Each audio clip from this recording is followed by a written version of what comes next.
Muy buenas noches, señoras, caballeros, bienvenidos al Gato al Agua. En el municipio de Muskiz, en el País Vasco, ha ocurrido una cosa singular, que es que las autoridades han alertado a las autoridades para que alerten a otras autoridades por la alarmante aparición de patrullas vecinales.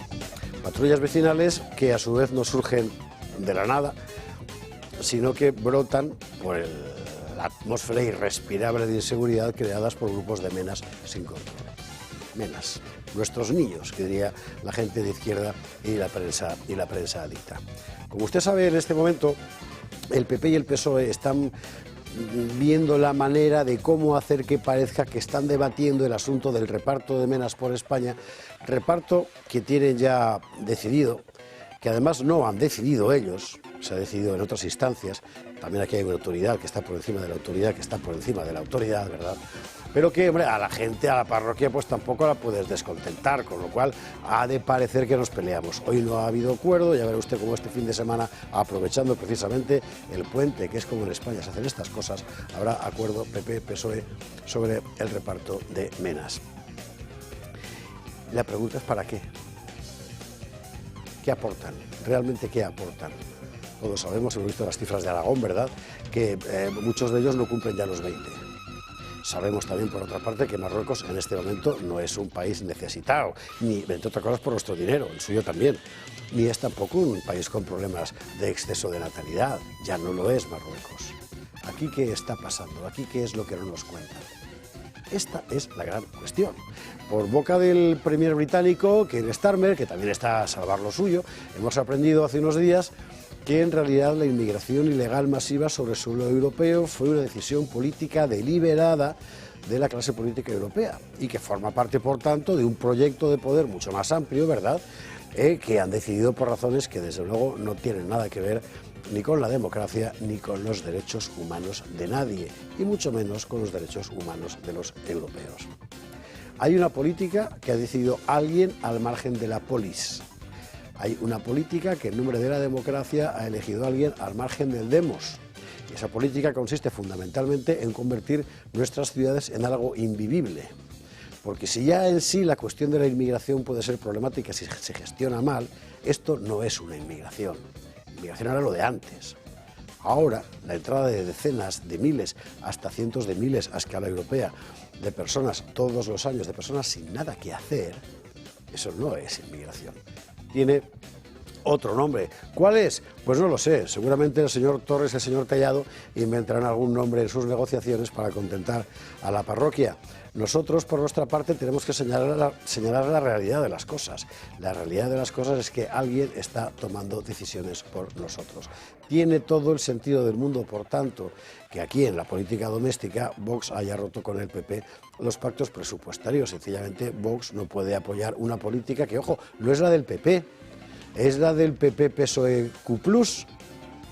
Claro, una política que no ha decidido democráticamente la sociedad española. Se ha celebrado estos días la CEPAC, la Conferencia Política de Acción Conservadora.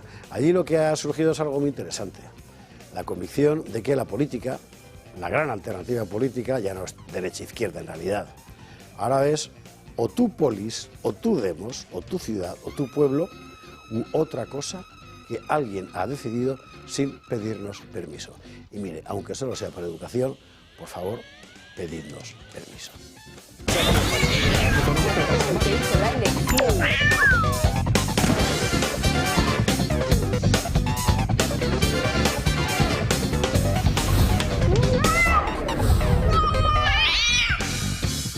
...21:49, 20:49 en las Islas Canarias... y nosotros vamos a contar parte de lo que ha pasado hoy en España. Titulares. Bueno, Aldama, las revelaciones de Aldama están noqueando al gobierno enteramente. Le voy a decir lo que me parece a mí. A mí me parece que Aldama aprendió mucho del caso Bárcenas. Y aprendió en particular que cualquier trapacería que se hace tiene que quedar registrada y guardarse la prueba por lo que pueda pasar. Y yo creo que eso los otros trapaceros no lo sabían. De tal forma que ahora mismo ninguno de los salpicados por Aldama sabe hasta qué punto guarda Aldama memoria de la salpicadura. Así que se puede usted imaginar el pavor que en este momento recorre a la izquierda española. Vamos a pasar por Valencia y vamos a subrayar lo repugnante de la situación en la que los políticos siguen manipulando lo que ha pasado allí. Todos, los unos y los otros, y ambos con H. Tanto la señora Agesen, de la que luego hablaremos, que es la que está aquí en pantalla, como por otra parte el Partido Popular, que también lo está haciendo. Bueno, entraremos a fondo en la cuestión, solo subrayaré una cosa. Hoy la señora Agesen, en realidad hay que decir Agesen, o Agesen, ha explicado que a partir de ahora las infraestructuras hidráulicas tienen que adaptarse a la nueva realidad climática. Vamos a ver, la primera gota fría está documentada en el siglo IX, y evidentemente habría habido otras antes. Desde entonces hasta hoy ha habido al menos 4.000 episodios de inundaciones en el Mediterráneo, registradas. La nueva realidad climática nos toman por imbéciles. Sí, nos toman por imbéciles. En materia de inmigración, peloteo, PP-PSOE, lo están peloteando el pacto, a ver, bueno, cómo consiguen que parezca que efectivamente han discutido algo. Usted sabe bien, lo han dicho los dos, que esta decisión está tomada y que además no la hemos tomado nosotros. Pero bueno, contaremos lo último, que en materia de política nacional ha tenido efecto en los presupuestos de Murcia, por ejemplo.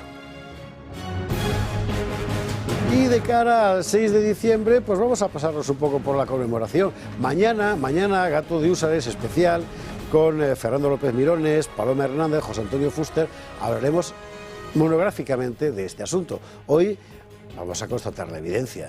Estamos en el aniversario de una Constitución, por lo menos comatosa, y quién sabe si algo más. Por cierto, que mañana, aparte de los actos oficiales, hay actos populares. Uno de esos actos populares será a las 12 del mediodía en la Puerta del Sol, convocados por innumerables asociaciones cívicas. Creo que tenemos, Raquel, el cartelito, en la que hablaremos varios, yo entre otros, mañana a las 12 del mediodía en la Puerta del Sol, con diferentes eslóganes. Bueno, por ahí va a aparecer, no sé si incluso va a hablar Juan Antonio de Castro. ¿Tú hablas también? Así es. Juan Antonio también. Bueno, pero de la mesa creo que nadie más. Aunque igual nos sorprenden. Bueno, luego pondremos el cartelito. A ver, ahí está, efectivamente. Este es uno de los que han aparecido. Esa gente que sale ahí no es la gente que va a hablar, es la gente a la que hay que barrer, efectivamente. Bueno, mañana, 12 del mediodía, Puerta del Sol en Madrid. Al mismo tiempo, por cierto, en Barcelona, luego lo recordaremos, en Tarragona, perdón, habrá manifestación por la Constitución, porque es que en lugares de España donde su única tabla de salvación, cómo estará la cosa, es precisamente la Constitución. Antes de empezar a presentamos a la persona a la que se le dedica hoy este programa, Pilar. 91 años, espectadora vehemente de este programa desde hace un montón. Un besazo, este programa dedicado para ti. ¿Con quién? Pues con nuestros contertulios, don Juan Antonio de Castro. ¿Qué tal? Buenas noches. ¿Qué tal? Buenas noches. Pues sí, genial que le dediquemos el programa. Sí, estaré allí mañana, bueno, estarás tú y estarán bastante más gente, porque hay muchas dudas de que el régimen del 78 siga en pie, y hay que poner toda la crítica y dejar las cosas claras sobre lo que decías un poco al principio en tu estupenda introducción, que has hablado de que a los españoles no se nos tiene en cuenta, ¿no? Realmente se están haciendo las cosas como si no existiéramos. Se han hecho así en Valencia, se han hecho así en todas partes, con la guerra de Ucrania, con el otro. Tenemos 200 situaciones en las que nosotros somos el último de las preocupaciones de los políticos. Yo creo que si todo ese sistema se está tambaleando, pues vamos a empezar a decirlo y vamos a tratar de empezar a cambiarlo. Juan Antonio, bienvenido, buenas noches. Don Pedro Luis Pedrosa, ¿cómo estás? ¿Qué tal, don José Javier? Bueno, ante la inminente caída estoy ensayando la mudanza. ¿La queda de quién? De mi folículo capilar, lo estoy mudando para acá, para el maxilar desde el frontal, porque la otra caída que ustedes esperaban que yo hablara ni es inminente ni es pronta, desgraciadamente. Entonces, no, mira, hay algo que tengo atragantado. Yo decía, coño, que me llamen el lunes, desde que vi, ¿sabes?, a la cúpula del PSOE con el puño izquierdo, cantando la Internacional, pero entonces hacen una toma desde la otra parte, ¿no? Entonces están los militantes así con el teléfono, ¿no? Grabando, y entonces con una mano, así, esos eran los atracados, tenían las dos manos arriba, en una el izquierdo y en otra el teléfono grabando, ¿no? Pero hay algo importantísimo, que es que toda esa gente que estaba allá abajo, nosotros en Venezuela le llamamos choros, ¿no? A los ladrones. Aquí usan el perejil, nosotros decimos que el que está metido en todos los guisos es un pimentón. Pero todos esos que están allá abajo, así con el teléfono, aspiran, o sea, su anhelo es ni siquiera estar arriba, es tener la oportunidad de estar en un guiso, de meter la mano, de conocer a un aldama. O sea, ellos están ahí y votan ciegamente porque su anhelo es ser parte. Cuando un socialista habla de corrupción, no es por la corrupción per se, sino por la envidia que le da no haber sido parte del guiso. O sea, iracundo, rabioso. Y esos son los subnormales que votan al PSOE. Sí, subnormales, lo he dicho yo. Esto es para hacer amigos. El calentamiento. No, de esos amigos no quiero. Ya sabes, Raquel, ¿te acuerdas el cartelito ese que ponemos de este programa? No se responsabiliza. Lo ponen siempre al final, o sea, yo lo sé, yo no quiero meterlos en problemas. Pedro, bienvenido, buenas noches. En fin, doña Polonia Castellanos, ¿qué tal? Pues muy bien. Bueno, decir que hay presunción de veracidad, que si lo que se dice es veraz no te pueden imputar ningún delito, así que, así que bueno. Quiero que sea mi abogada. Bueno, que sepas que fue mi abogada una vez y ganamos, o sea ganamos. Ganamos. Pues bien, desgraciadamente tuvimos una sentencia mala esta semana. Cuéntanos esa historia porque no la hemos tocado a fondo. Pero mira, nadie mejor que tú para tocarla ahora. Pues, estamos hablando de esa sentencia del Supremo que reconoce el derecho a colocar la bandera LGTB, ya no el CLUS, el CUPRUS ya lo han quitado, pero da lo mismo, en edificios oficiales. Es un problema para los jueces que han dictado esta sentencia, porque si se piensan que nos vamos a quedar de brazos cruzados, pues están muy equivocados. Efectivamente son jueces, hay un voto disidente, que es el único que acierta, y son jueces que empiezan a disertar, ¿no?, de lo que significa para ellos la bandera LGTBI, pero lo que no hacen es hablar de que es una bandera no oficial y que por lo tanto si es una bandera no oficial no puede colgar de espacios y edificios públicos. Entonces vamos a iniciar acciones legales contra estos jueces y no nos vamos a quedar de brazos cruzados cuando son precisamente los jueces los que están de espaldas a la ley. Y viendo un poco más esta deriva que tenemos en España, que todas las instituciones están tomadas por el gobierno. Pero bueno, problema para nosotros no es, porque somos peleones y cabezotas, problema para los jueces que han cometido esta barbaridad. Esto quiere decir que si, por ejemplo, no sé, yo me presento como una candidatura independiente en un pueblo que me resulte particularmente... Navalagamella, fuerte abrazo a todos los amigos, por ejemplo, y pongo la bandera con la Cruz de San Andrés en el balcón municipal.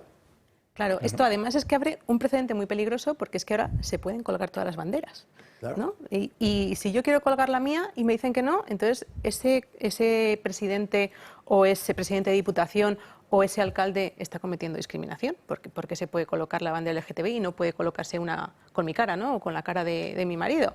Entonces, abre un precedente tremendo. Mejor le a mi marido que... Está tu marido escribiendo a control ya para controlar esto. Pobrecito.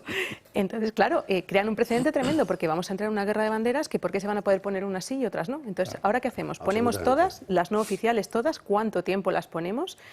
Porque nos pueden decir, bueno, es que hay un día del orgullo. Bueno, pero es que estaba poniendo todo el mes, ya casi todo el año. Entonces, el otro día quitamos una de Santander, que estaba puesta en septiembre.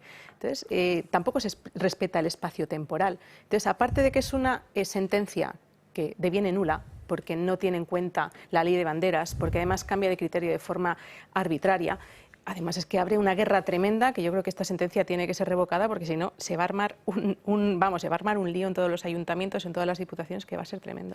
Pero bueno, es una muestra de lo que hay en España. Es lo que hay. Polonia, muchísimas gracias por estar aquí esta noche. Don Óscar Rivas, ¿qué tal? Pues muy bien, encantado de estar aquí como siempre, como todas las semanas, José Javier. Y al hilo de lo que dice Polonia, yo te animo, Polonia, y te doy las gracias y mi enhorabuena por ser tan batalladores y por dar las batallas que merece la pena luchar, ¿no? Y lo que acabas de exponer demuestra bien hasta qué punto la Constitución está alicaída, ¿no? Comentaba antes Juan Antonio Castro que hay que dar esa batalla. En estos últimos años, diría décadas, he escrito una leyenda rosa de la Constitución, que si bien tiene sus bondades, también tiene sus déficits, ¿no? Y de aquellos polvos, estos lodos, ¿no? Yo cuando miraba esta mañana los diferentes artículos de la Constitución me daba cuenta de que no hay ni uno que ahora mismo se esté aplicando. Es decir, cuando estudiamos Derecho, ¿verdad, Polonia? Es decir, nos enseñaron que el lex superior deroga el lex inferior, ¿no? Y en este caso ha habido un proceso legislativo de décadas que se ha acelerado en los últimos años, pero que ha derogado completamente esa lex que se presupone superior, ¿no? Así que hay que dar esa batalla y hay que explicar el momento en el que verdaderamente estamos, ¿no? Que es un proceso constituyente y con una constitución destituida. No le extraña a usted que Óscar Rivas se levante por la mañana y lea artículos de la Constitución. Stendhal leía el Código Civil para aprender concisión literaria, o sea que tampoco está mal. Para celebrar el día. Claro. Óscar, bienvenido, buenas noches. Nosotros vamos a desfibrilar. Adolfo, ¿qué tal? Muy buenas noches. Buenas noches. Bueno, yo voy a dar una buena noticia, para que no sean todas malas, ¿no? Fíjate que este lunes pasado ha sido salvado por los compañeros un entrenador que entró en parada cardiorrespiratoria en el campo de fútbol de Alcorcón, precisamente en el campo de las Canalejas. ¿Cómo fue? Bueno, pues entró en parada cardíaca un chico muy joven de 25 años, entrenador de fútbol, y sus compañeros que tenían un desfibrilador a mano, un semiautomático, se lo pusieron y cuando llegaron los servicios de emergencia, el 112, la persona estaba estable y estaba viva. Esas son las cosas que tenemos que tener en cuenta, es decir, cuando hay una noticia buena, decir, bueno, pues funciona bien, pues pongamos el ejemplo. Es decir, hay muchísimos campos de fútbol que actualmente no los tienen. El que lo tiene fundamentalmente es porque quiere tenerlo, porque la ley ahí es muy... O sea, son 5.000 personas que tienen que estar, 500 en el momento, 5.000 en tránsito. Es decir, que el que realmente coloca un desfibrilador es porque... Así de todos esos requisitos. Sí, o sea, realmente no es obligatorio si no estamos en esas condiciones. Es decir, tiene que ver... A ver, en la Comunidad de Madrid, por ejemplo, son 2.000 personas que estén en tránsito en un lugar, o 500 justo ahí puestas, ¿no? Todo lo demás no hace falta desfibrilador.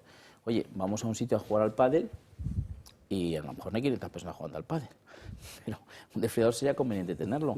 O estamos en una comunidad de vecinos, que somos un montón de personas ahí en la comunidad, y no estamos 500 allí, ¿no? Pero sin embargo es conveniente, ¿no?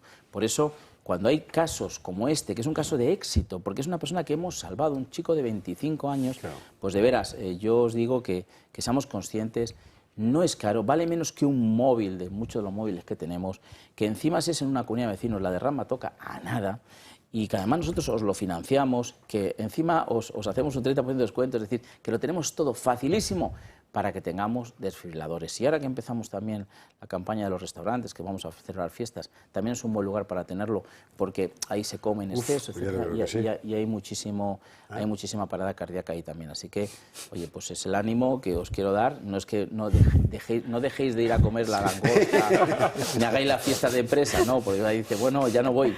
No, por favor, los hipocondríacos, no escuchar esto. No, pero si en el restaurante hay desfibrilador, mejor. Por ejemplo, y entonces, oye, pues mira, yo entro y dice, mira, espacio cardioprotegido. Y bueno, mira, por lo menos el dueño mira por nosotros y mira por los empleados, ¿no? Así que os animo realmente a que tengamos un desfibrilador. 900-730-061, usted llame ya, no hay nadie, o sea que su llamada va a quedar registrada y le devuelven la llamada. Y usted ya lo pregunta todo. Si se lo llevan y se lo explican, que es que sí, la financiación, el descuento del 30%, todas esas cosas, es una posibilidad única. O sea, ahora usted puede hacer en su casa algo que hace 10, 15 años solo podía hacerse en un hospital, que es devolver a la vida a alguien que está en parada cardiorrespiratoria. En fin, como para perder la oportunidad. Adolfo, gracias mil. Gracias. Nos vamos a la publicidad y a la vuelta. Ojo, que se está dibujando una alternativa política muy importante. Aquí llevamos años contando que la cosa estaba cambiando, que la división izquierda-derecha cada vez tenía menos valor, que empezaba a dibujarse otra, muy fundamentalmente soberanismo, patriotismo, si usted quiere, contra el globalismo. Bueno, en realidad es lo que se ha visto en esta CEPAC. Así que, dentro de un instante, vamos a ello. 22:09, 21:09 en Canarias. Vamos a pasar por la CEPAC. Yo sé que usted está esperando que hablemos de Aldama. No se preocupe porque vamos a hablar de Aldama. Claro, hay que hablar de Aldama. Pero me parece que es muy importante, y usted nos ve, entre otras cosas, por estas, ¿verdad?, poner siempre las cosas en su gran contexto. Y el gran contexto político en el mundo occidental ahora mismo es el del nacimiento de algo nuevo, algo distinto. Que no cree usted que es fácil saber en qué va a parar. Pero la convergencia de partidos patriotas de muy distintas sensibilidades, pero que todos ellos coinciden en la política es mi polis, es una cosa de una enorme importancia. La CEPAC de esta semana, por parte española estuvo allí, Santiago Abascal, ha sido muy importante. Informe Gutiérrez. La Conferencia de Acción Política Conservadora, más conocida como CEPAC por sus siglas en inglés, ha congregado a la derecha en Argentina esta semana. Desde allí, los ponentes han defendido sus valores y principios frente a la deriva woke, socialista y globalista de Occidente en los últimos tiempos. El evento tiene lugar en un momento clave, ya que la reacción conservadora comienza a ganar la partida en muchos países, como la propia Argentina, o más recientemente en Estados Unidos, con Trump. Milei es consciente de ello. Podemos ser ejemplo para un Occidente que necesita desesperadamente reencontrarse con las ideas de la libertad, de que hoy en el mundo, de la mano de Donald Trump, de Bukele y nosotros aquí en Argentina, digamos, en el mundo se respiren nuevos vientos de libertad.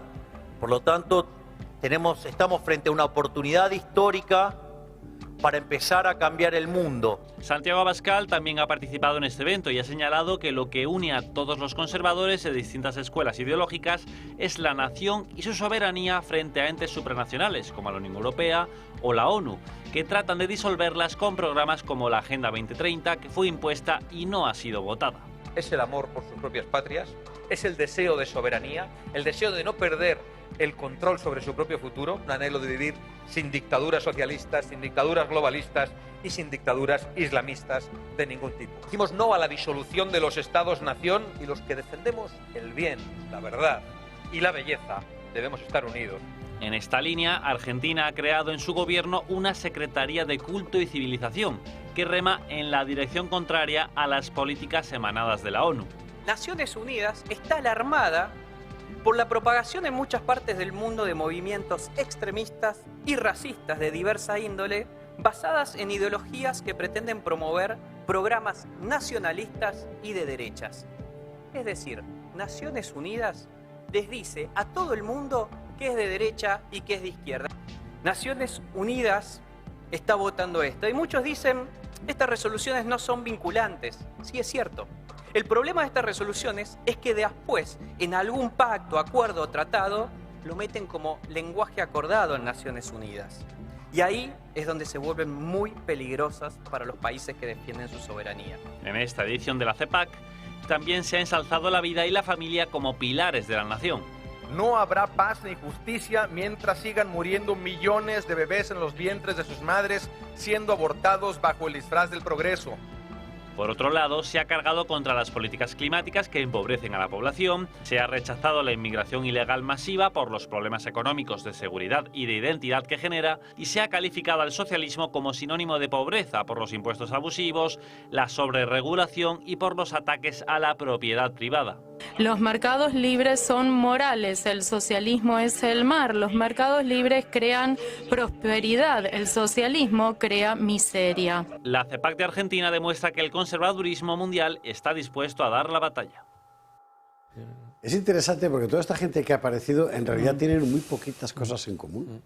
Ben Safiro era el que decía, Milei va a conducir al mundo a una nueva edad de oro. A Milei va a haber que ponerle un esclavo de esos de los Césares romanos, de recuerda que eso eres un hombre, ¿verdad? Mientras le sujetaba la corona, porque, hombre, tal, estamos exagerando. Pero insisto, si en realidad lo interesante precisamente es eso, esto no es una internacional, no puede serlo.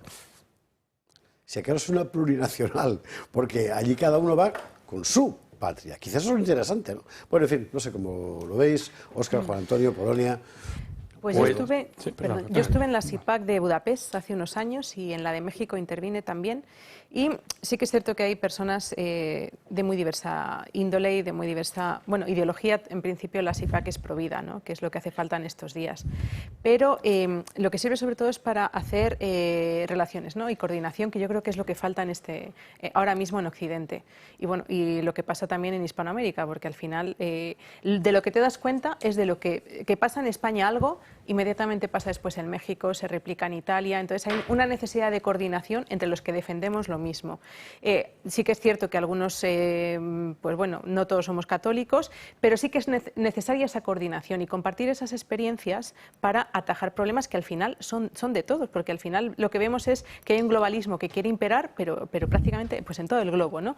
Entonces, yo creo que la SIPAC está bien en el sentido ese de coordinación, desde partidos políticos hasta la sociedad civil y por supuesto, todos los que estamos en contra del globalismo y de la sociedad orwelliana, que es lo que nos quieren imponer. Sí. A mí me parece interesantísimo lo que ha ocurrido en esta reunión en la que ha estado Milei, en la que ha estado Abascal, en la que ha estado, bueno, pues todos los que buscan representar y los que están representando en este momento ese movimiento patriota, ¿no?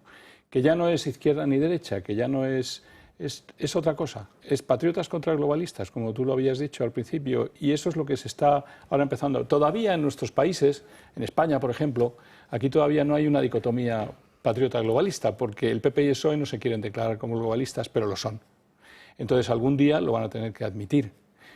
Me ha gustado el tono de Abascal en el sentido de que dice abiertamente, se presenta abiertamente contra el globalismo de manera muy tajante, y expresa, incluso describe todo el tema de los organismos supranacionales que están marcando y que son realmente... La ONU, por ejemplo, lo que se ha dicho de la ONU es auténticamente cierto. La ONU es el portavoz del wokismo, es la maquinaria del catecismo wokista. En este momento es la encargada, que como bien decía el que hablaba hace un momento, es la encargada de diseminar el mensaje y de hacérnoslo tragar, aunque no sea un tratado, sí que se infiltre en las políticas, como lo ha hecho en la política de Sánchez en este país, ¿no?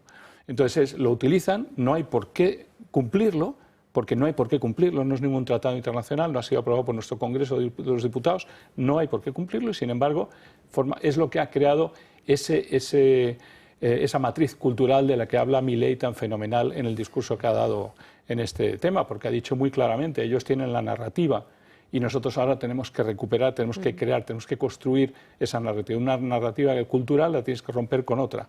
Y lo que me gusta de esta reunión, que yo creo que va a ir mucho más lejos que esto y empezará a infiltrar Europa, porque viene Trump, y cuando viene Trump con otras ideas, Europa toma otras ideas.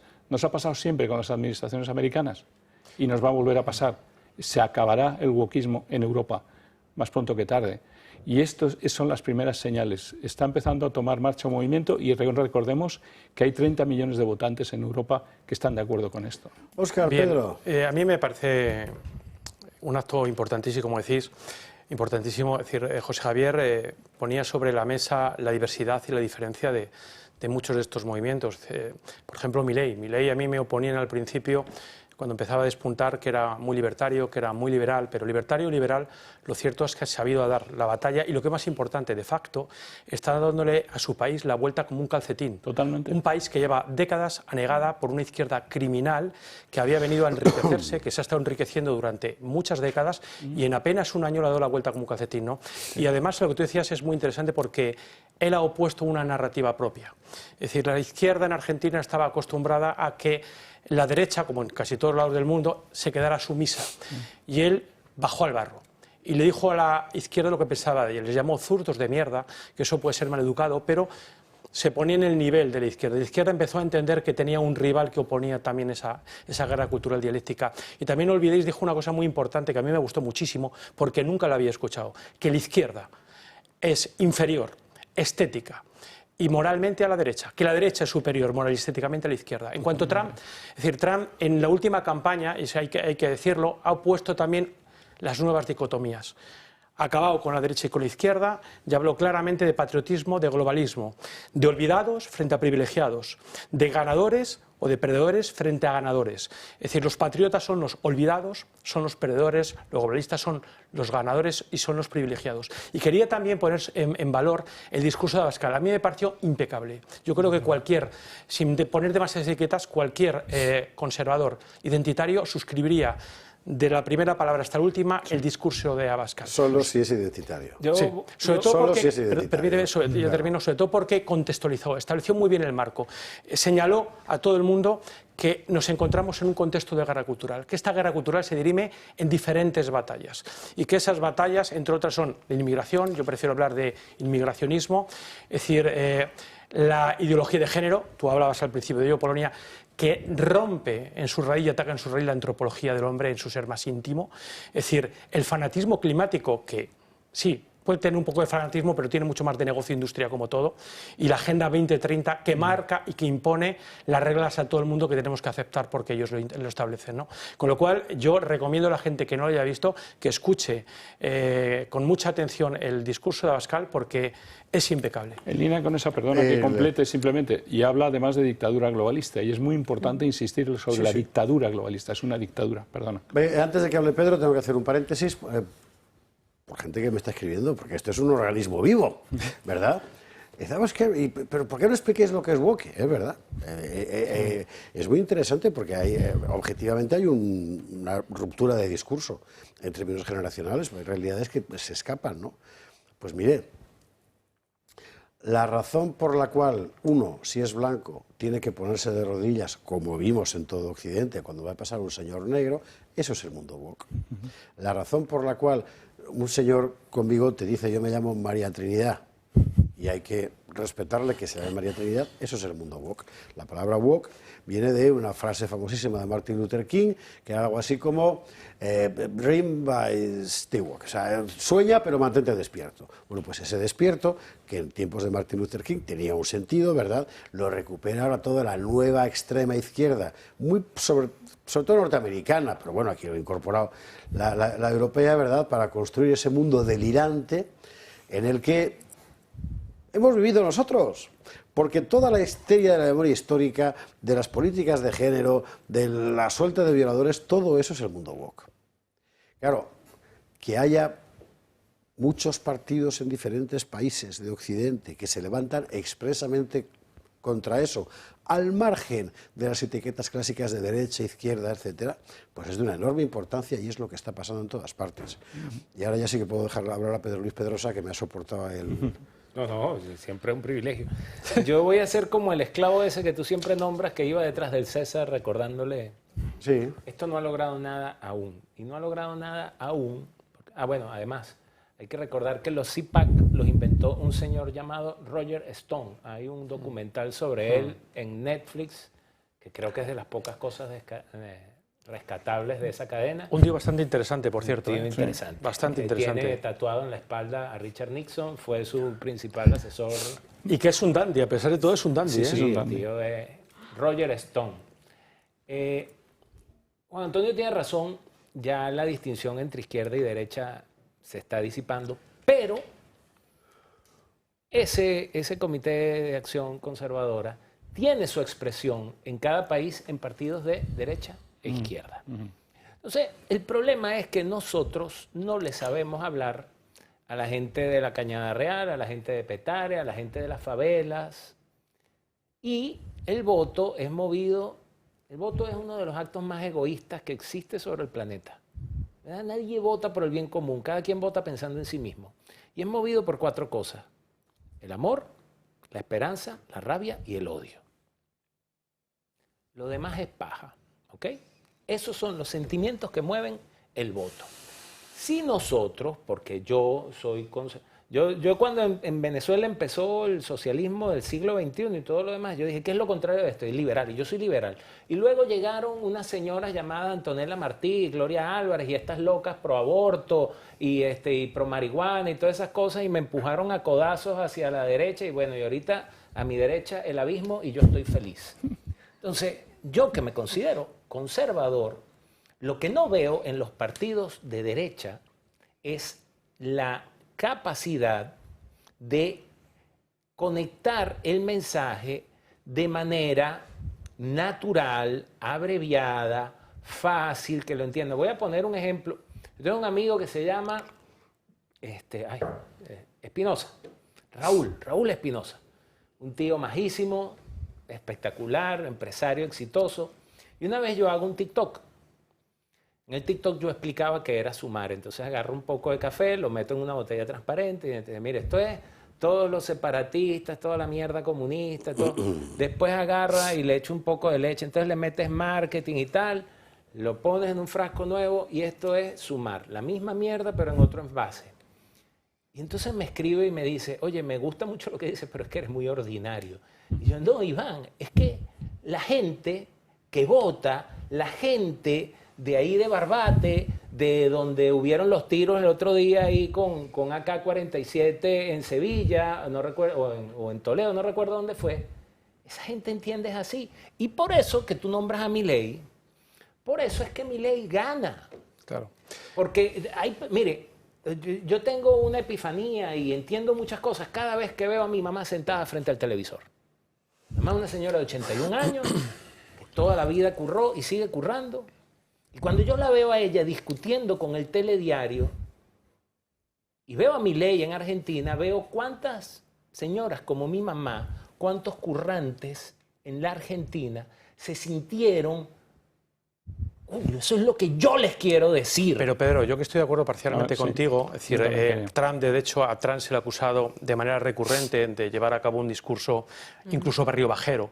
Es decir, pero era la estrategia del Partido Demócrata porque lo que sabía es que Trump estaba conectando con ese público que ellos habían olvidado. Y estoy parcialmente en ese punto de acuerdo contigo, pero si salimos de España, y España tiene su explicación, porque Vox es un partido muy joven y necesita penetrar poco a poco. Es decir, ellos están hablando de esta dicotomía que estamos tratando en este programa desde hace mucho tiempo, pero la sociedad española no está acostumbrada, es algo nuevo. Sin embargo, tú te vas a otros países donde los movimientos conservadores, identitarios, llámalos como quieras, han arraigado hace tiempo y quienes les votan son las clases medias y sobre todo las clases trabajadoras. Si vamos al partido Le Pen, que a mí no me entusiasma especialmente, es el primer partido obrero de Francia desde hace muchos años. Si te vas a Alemania pasa exactamente lo mismo, si te vas a Austria exactamente igual y con Fratelli Italia lo mismo, incluso con Salvini. Es decir, no creo que se deba a eso. No, porque coges la palabra y 5 minutos cada uno y hay que hacer la publicidad. Si no pagan el anuncio, todos a escote.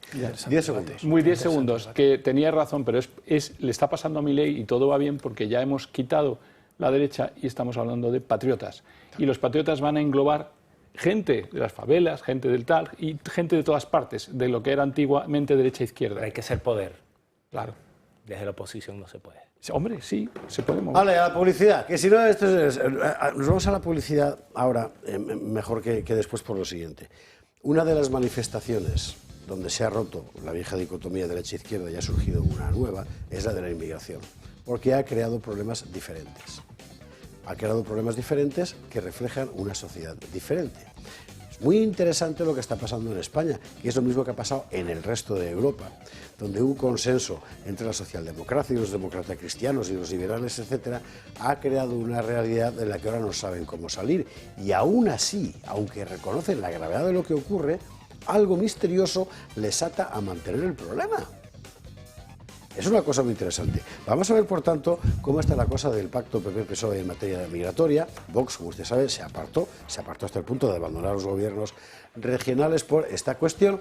Y luego nos vamos a ir con Rubén Pulido y con Marior Marechal, porque estuvieron en Canarias, como usted sabe, y nos dejaron una pieza para nosotros, para verla. Y eso va a ser después de la publicidad. Antes de la publi, le recuerdo, regalo de Navidad, hombre, El jinete de luz, La batalla de Clavijo, épica española medieval a tutiplén.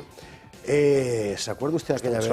Bueno, no se acordará porque es usted más joven, pero cuando los musulmanes trataron de imponer un tributo de 100 doncellas, nada menos, a los cristianos, y entonces el rey Ramiro dijo, por encima de mi cadáver, y fue a la guerra, y la cosa estaba mal, pero en ese momento apareció Santiago a caballo. Bueno, eso es la batalla de Clavijo. Ganamos, desde entonces, voto de Santiago. ¿Verdad o mentira? ¿Cómo era la España de entonces y qué tenía aquella gente en la cabeza? Eso es El jinete de luz, una novela histórica que es la última que esa persona que está usted pensando lo está esperando como regalo de Reyes. Así que escriba la carta, preferiblemente a Melchor.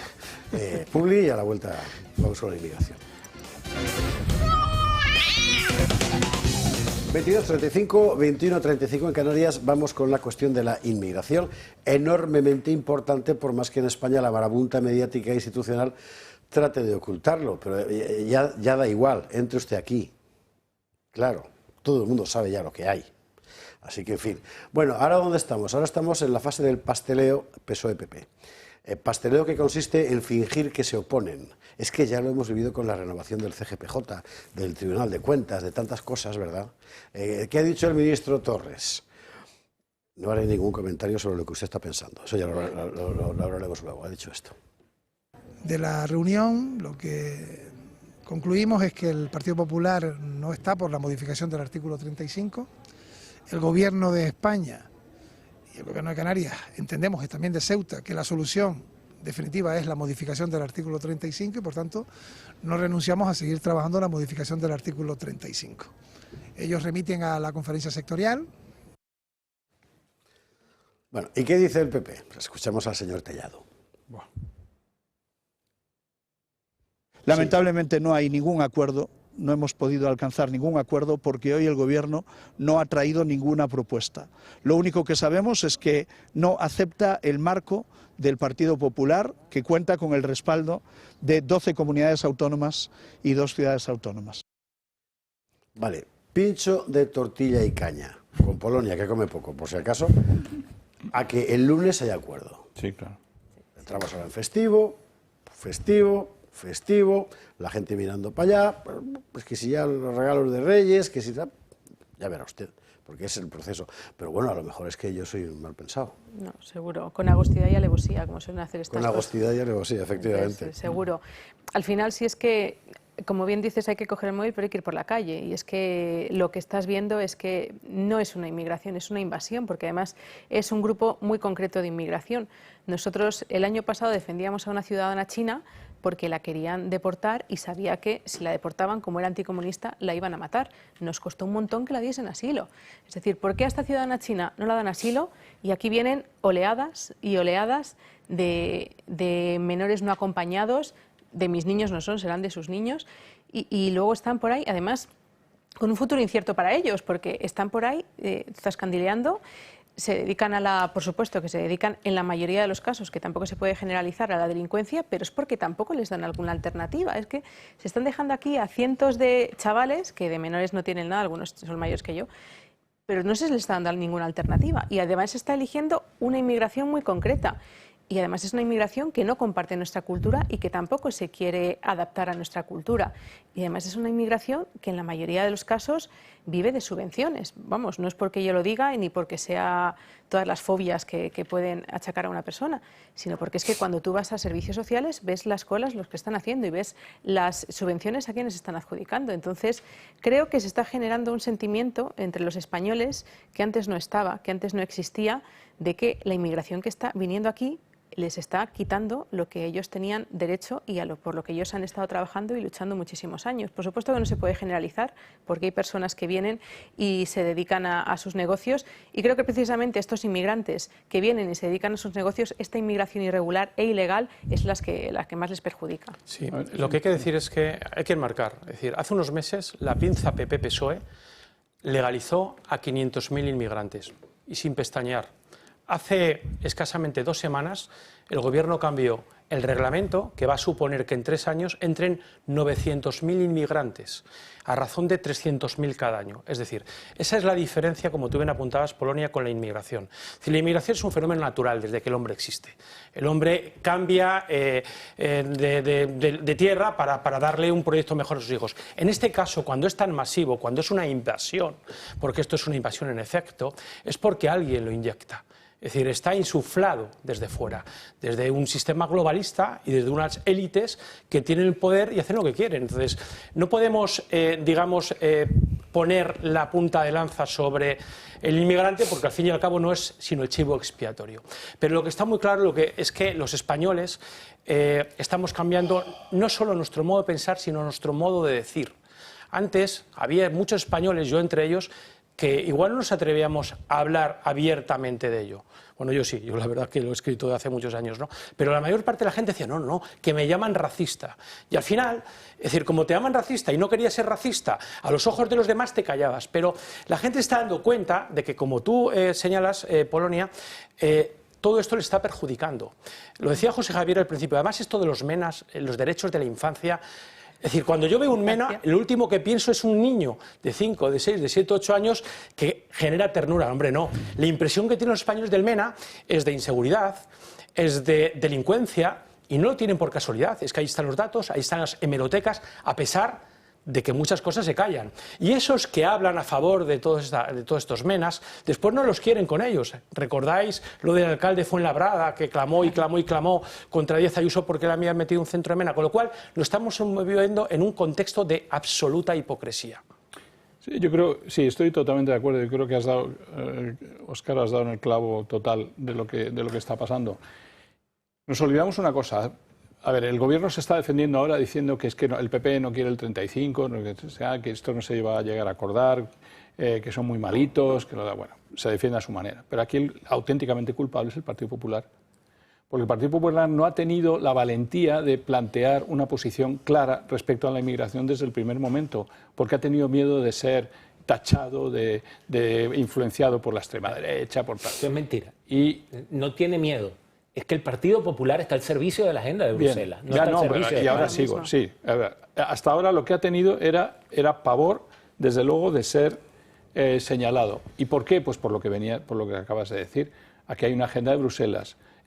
La tiene empapada el Partido Popular y el Partido Socialista Obrero Español. Hasta que no consideremos que los dos son la misma y única cosa y que no nos van a sacar en este momento del problema de la inmigración, no lo vamos a entender. Pero es que está claro que se van a poner de acuerdo el próximo día y muchos más días y en los 500.000 y van a hacer todo exactamente igual hasta que dividamos las fuerzas en dos grandes partidos en este país, que serán patriotas y globalistas. Y entonces se irán muchos del Partido Popular ahí y otros se irán a otro lado. Pero se dividirá el Partido Popular, que es lo que le queda. Porque cuando tú pierdes la ideología, has perdido todo. Y eso es lo que le ha pasado al Partido Popular. No tiene buen camino porque ha perdido la ideología. Sobre todo yo diría, no es que la haya perdido, es que no ha tenido la valentía de mantenerla. Y hoy lo decía Milei, el que no tiene la ideología pierde. Él decía, entre otras cosas, que los que se la dan de centro, y creo que fue Antonio Sola el que le metió, un consultor político español, que le metió en algún momento en la cabeza al PP que las elecciones se ganaban en el centro, y el centro es la nada, ¿ok? La nada. A mí yo debo confesar que me simpatiza este señor Tellado, sobre todo porque él se me parece mucho al chico al Boy Scout de la película animada Up. Sí. Sí, ¿verdad? Que es todo entusiasmo, pero siempre la pone, la embarra. Entonces, y cuando iba para allá, para Venezuela, íbamos y tal, y luego regresó llorando porque no sabías a dónde ibas, Tellado. Sin embargo, eres un buen tío, pero eres del PP.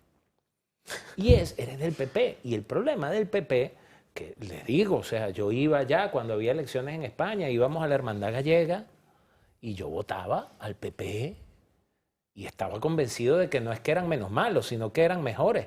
Pero ya después de 4 años aquí no puedo decir lo mismo.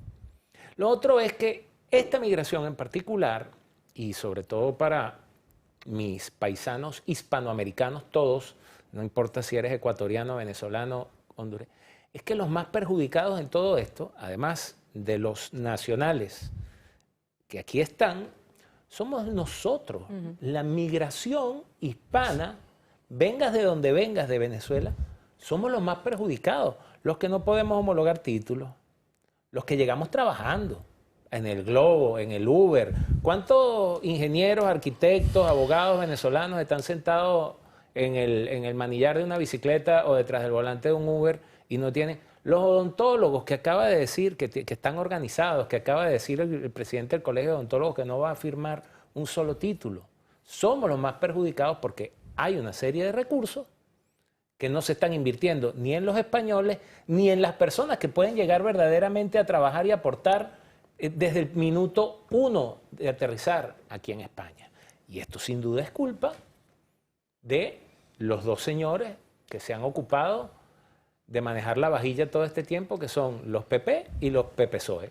Bueno, no olvidemos, porque me gusta, dos apostillas de 30 si yo de segundos nada, cada una. a mí me gustaría remarcar que este Torres, que nos da lecciones sobre los derechos de la infancia, es el mismo del que Aldama dice que se acostaba con unas mujeres con nuestro dinero. Esto hay que decirlo porque esta gente nos da lecciones. Aldama no dice exactamente eso. Bueno, pero así un piso para acostar. Vale, que tenía encuentros personales. Lo de íntimos lo han puesto otros, no, aquí cada cual lo suyo. Vamos, en fin. Pero bueno, nos da lecciones.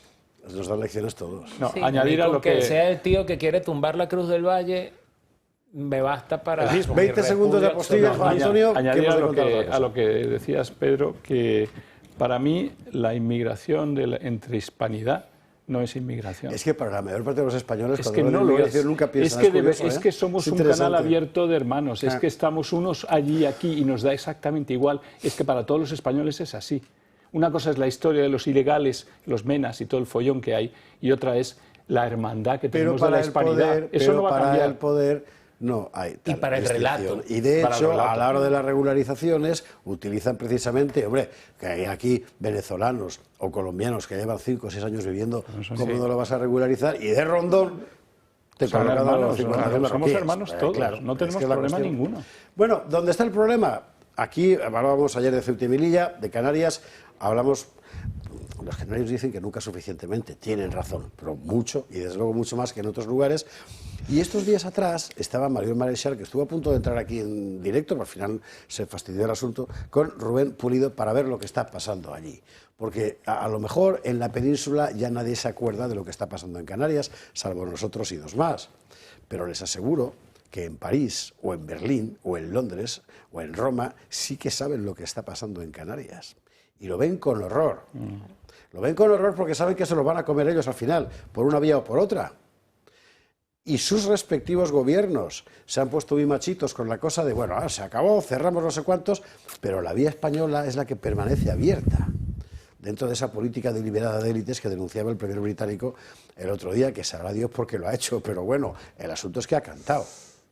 Por cierto, para comentar con Juan Antonio de Castro, perdón por el paréntesis, el ex primer ministro israelí, Naftali Bennett, fue el que contó, el primero, que después de un mes de guerra Rusia-Ucrania habían llegado a un acuerdo de paz y que entonces aparecieron los ingleses y Zelensky deshizo el acuerdo.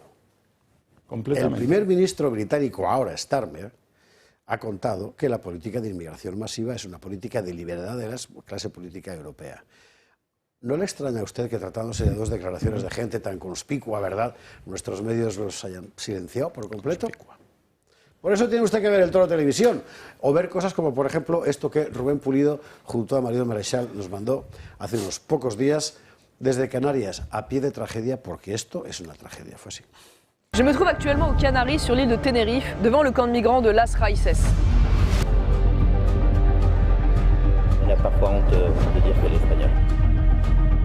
Je suis venue ici avec la députée du Val d'Oise, Anne Sicard. Alors que l'Italie de Giorgia Meloni a fait chuter les arrivées de clandestins par la Méditerranée, c'est désormais ici que débarquent des dizaines de milliers de migrants clandestins. Oui, c'est par les Canaries puis l'Espagne que la submersion de l'Europe est facilitée, à l'abri des regards, par le gouvernement socialiste de Pedro Sánchez. Derrière moi, les autorités espagnoles sont en train d'agrandir un centre d'accueil pour multiplier par 3 sa capacité et celle de l'île et transformer les Canaries en une gigantesque plateforme d'arrivée. Comme vous le voyez, l'Union européenne a prévu de dépenser près de 26 millions d'euros avec notre argent à nous les Européens pour pouvoir multiplier par 3 la capacité d'accueil de ces camps sur cette île. On va aller voir un peu plus loin la nature des travaux d'agrandissement qui sont actuellement en cours dans notre dos sans que personne n'en soit informé. Vous pouvez constater derrière moi les fameux travaux d'agrandissement de ce camp de migrants, de ces camps de migrants. L'Union européenne a injecté près de 26 millions d'euros dans ce projet, sans parler évidemment de l'argent injecté par l'État espagnol, et ce sans l'aval des Européens, puisque je ne crois pas que les Européens soient d'accord pour qu'on organise de la sorte leur invasion avec leur argent de surcroît. La mayoría de ellos provienen de países como Senegal, Mali, Mauritania, proceden de áreas francófonas y la mayoría están deseosos de acabar en países como Francia. Si dejamos de mirar a este problema, dejamos de mirar hacia el problema que puede tener Francia en unos años.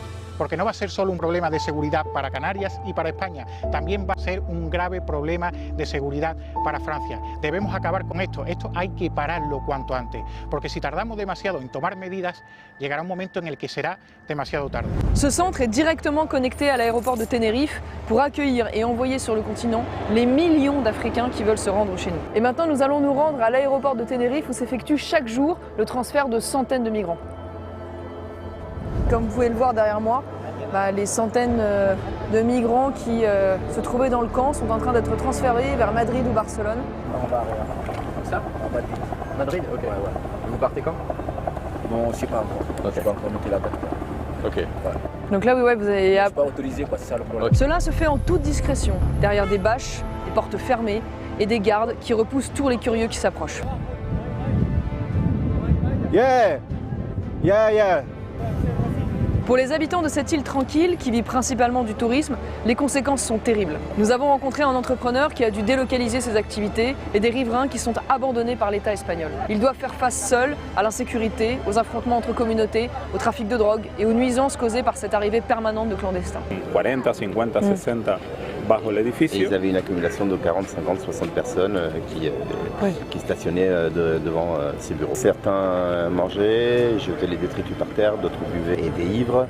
Il y avait une petite supérette à côté qui se faisait voler. Il a commencé à avoir des problèmes en bas de chez lui, ses enfants ne pouvaient plus venir dans ses bureaux.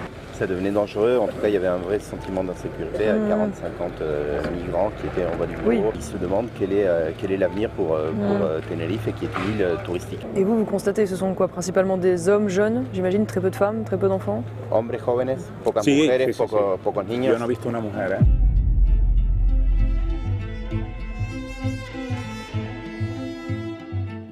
Entre 2012 et maintenant, il y a eu un arrêt. Sí, ahora ya es descaradamente un negocio. Et maintenant, c'est devenu un explosion. Yo lo veo. La femme d'un collègue de travail qui travaille dans un centre de retention de mineurs délinquants, aussi bien espagnols qu'étrangers, fue violada. La compañera, la mujer de este chico, sí. A été violée. Ah oui, sí. Ils essayent d'imposer leurs coutumes, ils sont contre le fait de pouvoir boire de l'alcool, alors que le soir ils boivent et s'enivrent. Les Marocains essentiellement. Muchísimo. Entonces, no hay civismo. À peine arrivés sur le territoire espagnol, on leur explique quels sont leurs droits en Espagne, sans jamais leur expliquer quels sont leurs devoirs. Il n'y a aucun respect, aucun civisme. Nada. Les gens n'acceptent pas de parler en public, mais ils parlent entre eux. Et pourquoi les gens ont peur? C'est qu'il faut le poser comme question. Pourquoi les gens ont peur de parler? Pourquoi les gens ont peur de contester? ¿De qué tienen miedo los vecinos? De todo. De tout. De todo. Mira, lo primero que te etiquetan es racista. Exacto. Número uno. Sí. D'être cataloguée comme raciste. Sí. Elle a parfois honte de dire qu'elle est espagnole. Oui. Aquí a nosotros no nos ha escuchado nadie. Personne ne les écoute. Nadie. Courage. Muchísimas gracias. Muchas gracias Con a Dios. ustedes. Nous avons rencontré un représentant des agents de la Guardia Civile qui font de leur mieux pour faire face à la situation chaotique sur l'île, ou encore les responsables d'un collectif d'habitants qui ont organisé une grande manifestation contre la submersion migratoire de leur île.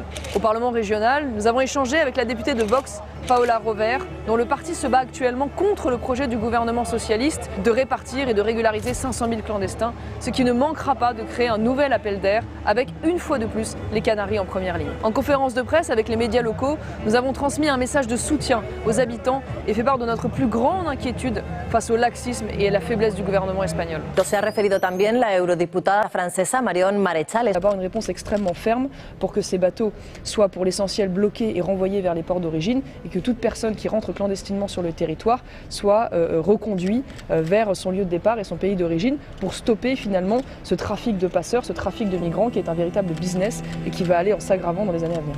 Alors que des gouvernements courageux se battent pour protéger nos frontières extérieures, comme en Italie ou en Hongrie, alors que nous arrivons à obtenir des avancées au niveau européen, l'Espagne socialiste est aujourd'hui le maillon faible de la lutte contre l'immigration incontrôlée. Notre pays est concerné au premier plan et nous sommes venus ici pour montrer aux Français une réalité largement occultée par les médias et ignorée par nos dirigeants. Les dizaines de milliers de migrants qui arrivent aujourd'hui à Tenerife seront demain dans les rues de nos villes. Plus que jamais, pour nous protéger, l'urgence est à l'instauration d'une triple frontière. avec des centres pour le traitement des demandes d'asile à l'étranger sur le sol africain, la défense commune de nos frontières européennes à travers une action coordonnée en mer et un blocus naval militaire, et bien sûr le rétablissement du contrôle de nos frontières nationales. Gran trabajo de Rubén Pulido, aprovechando que llegaba allí Marión Maréchal, porque pero quiero recordarle que la primera gran denuncia internacional sobre lo que estaba pasando en Canarias fue también francesa, para un canal de YouTube que se llama Livre Noir, Libro Negro, excelente por cierto, unos vídeos muy buenos, ¿verdad?, y donde empezaron a contar lo que estaba pasando allí. Solo entonces, de repente, el gobierno español empezó a sentir que le temblaban las canillas porque le habían pillado. Y no sería, por cierto, porque no se denunció desde muchos medios en España, ¿eh? Esta vez sí que fueron muchos, particularmente allí por lo que estaba pasando. Bueno, pues estos trabajos sirven precisamente para eso, y todo el mundo se está enterando. Tellado, todo el mundo se está enterando, claro. Yo tengo una pregunta que quizás es ingenua. ¿A qué espera la gente de Canarias para rebelarse?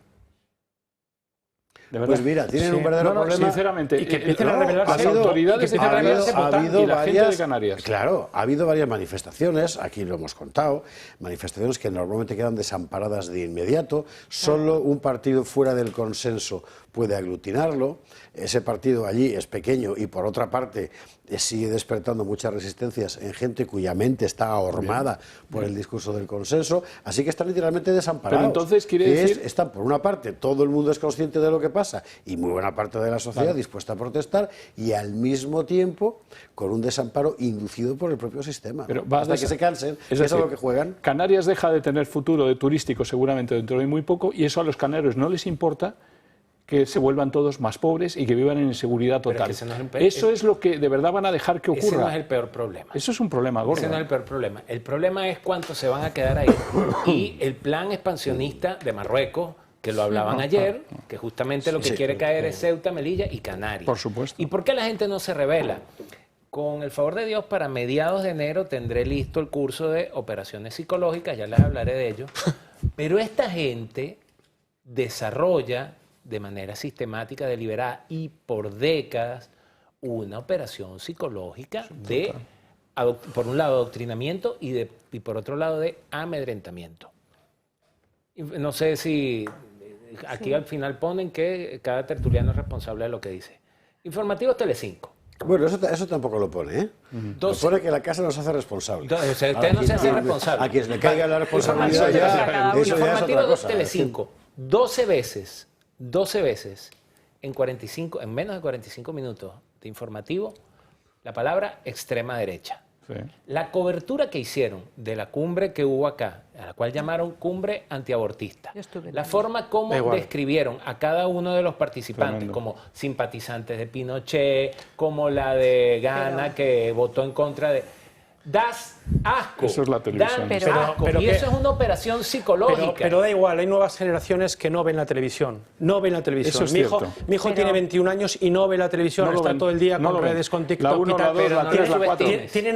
Tienen otros referentes. El tema de Canarias, es decir, con todo el aprecio que siento por Canarias y por los canarios, porque son una tierra hospitalaria donde los haya, pero desde luego si queréis votar al Partido Popular y al Partido Socialista, esto es lo que tenéis. Esto es lo que tenéis. A mí, desde luego, me parece extraordinario el trabajo que acabamos de ver de Rubén Pulido con Marión Maréchal. Es decir, me parece extraordinario, pero es una vergüenza. Es una vergüenza que tenga que venir alguien de fuera para denunciar lo que está pasando aquí dentro. Sí. Y a la vez de vergüenza, una esperanza. Una esperanza porque, evidentemente, la Europa que se ha revelado, que se está revelando frente a la opresión del globalismo, no va a tolerar que haya un país que por intereses propios, te diría que hasta personales y partidistas, como es el del PSOE, permite entrar a millones de inmigrantes que al final van a terminar en sus propios países también, no solo en España. Pero no mira, se quedan todos aquí. Decíais que por qué no hay un levantamiento en Canarias para denunciar todo esto. Yo creo que más que una crisis de valores, que también la hay, es una crisis de valor.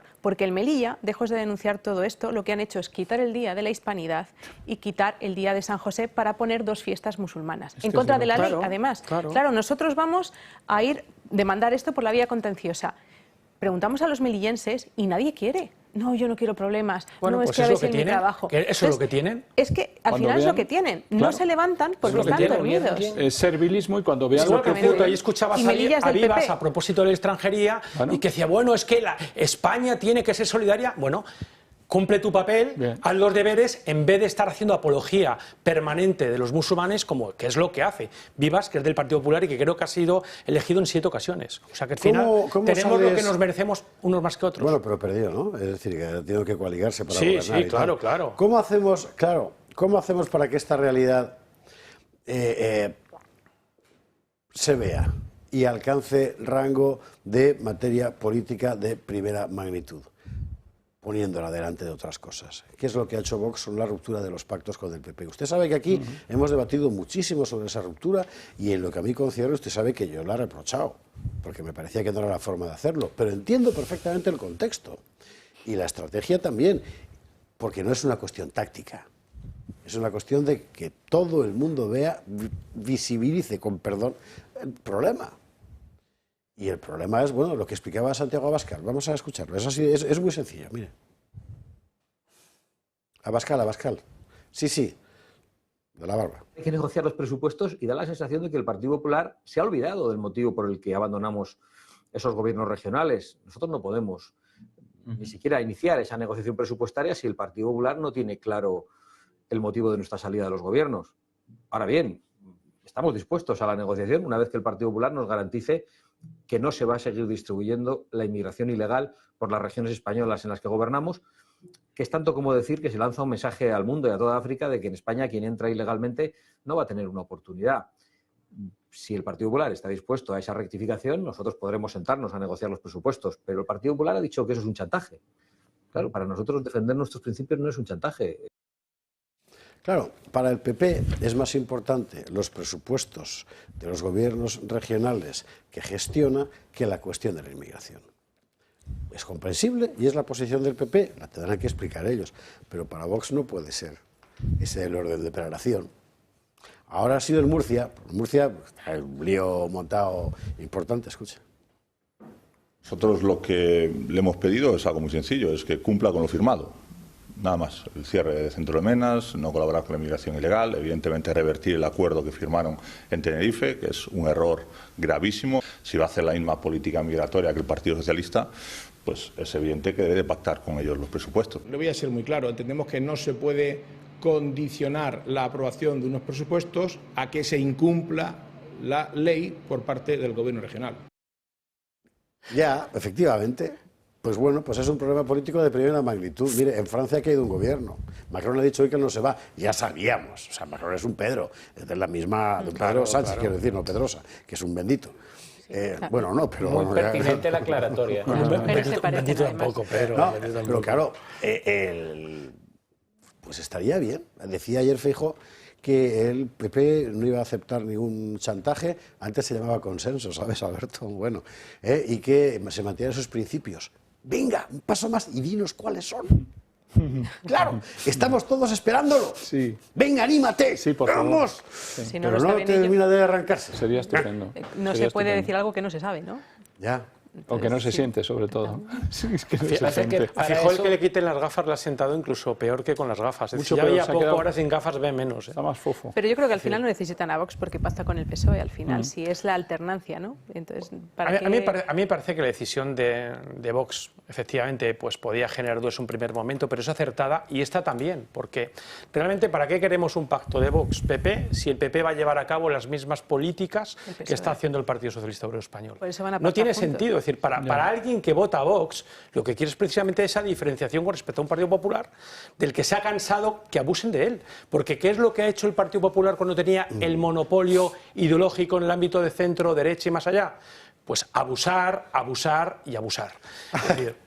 En Andalucía habían presentado, la Junta de Andalucía, 700.000 euros de inversión en un autobús, no sabemos si eléctrico, ¿verdad?, para difundir por toda Andalucía la idea de la protección del clima y la lucha contra el cambio climático. 700. O sea, Moreno Bonilla está en... Es el que tiene Yo diría... El Asín de Grande. Asín de Grande. Asín de Grande. Asín de Grande. Yo iría un poco más lejos en la repercusión de todo esto. Vamos a verlo desde el punto de vista quizá más político de lo que le está pasando a España. Si consideramos lo que le está pasando a nivel nacional, de que los presupuestos no pueden ser aprobados por una pandilla de chantajistas que gobiernan con este señor y que hacen que este país no funcione, si añadimos Valencia, Murcia, Islas Baleares, Extremadura, comunidades que tampoco se van a entender para aprobar sus presupuestos. Si seguimos así, lo que nos damos cuenta es que el Estado de las autonomías no funcionan, que España, incluso a nivel del gobierno, es ingobernable en este momento porque nos vamos a quedar sin presupuestos prácticamente en todas partes. Decirme, si de verdad España en este momento es gobernable cuando ni el presupuesto nacional, los presupuestos de 5 comunidades pueden ser aprobados porque ya Vox ha hecho lo que tenía que hacer, que es salirse del juego. Pero un momento, esta salida y esta entrada de juegos, que consideren por favor los 3 partidos que el problema no está en estos juegos, sino en que el propio juego político nos empezamos a hartar de él.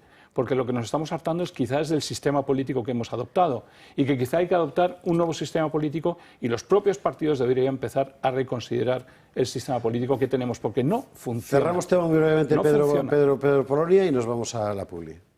Yo planteé eso aquí delante de un diputado y me dijo que no, pero la izquierda gobierna sobre el caos que ellos crean. Mientras no haya quien esté dispuesto a crearle un caos de mayor magnitud y dimensión, ellos van a seguir gobernando. De paso, quien crea el caos conduce al orden. Entonces, aquí le dije yo a un diputado, renuncien todos. No, que van a quedarse los malos. No. No es renunciar para irse a hurgar la nariz. No. Es renunciar para crear una verdadera crisis. Polonia remata el toro y nos vamos a ver. Yo creo que es que... No, y a la vuelta vamos a seguir hablando de estas cosas. Lo que decíais es cuando están tachando diariamente cientos de veces de ultraderecha, lo que están haciendo es abonar para que haya un pacto PP-PSOE. Y no solo en esto, sino posiblemente con unas elecciones. Entonces lo que están haciendo es abonar al terreno diciendo es la ultraderecha y como somos buenos para que no pactéis con la ultraderecha, pues venga, PP y PSOE nos entendemos porque al final son lo mismo. Entonces yo creo que al final es que van a acabar. O sea, es un gobierno globalista. Señores, a la publi que hay que irse a Valencia. Hay que irse a Valencia porque han pasado en estas últimas 48 horas, en realidad 24, cosas que son para no creérselas. O sea, los políticos no aprenden, es increíble. O sea, lo que todo el mundo les ha dicho es que os hemos visto la matrícula. Y siguen comportándose como si todo fuera simplemente un elemento más en su pequeña pelita de poder.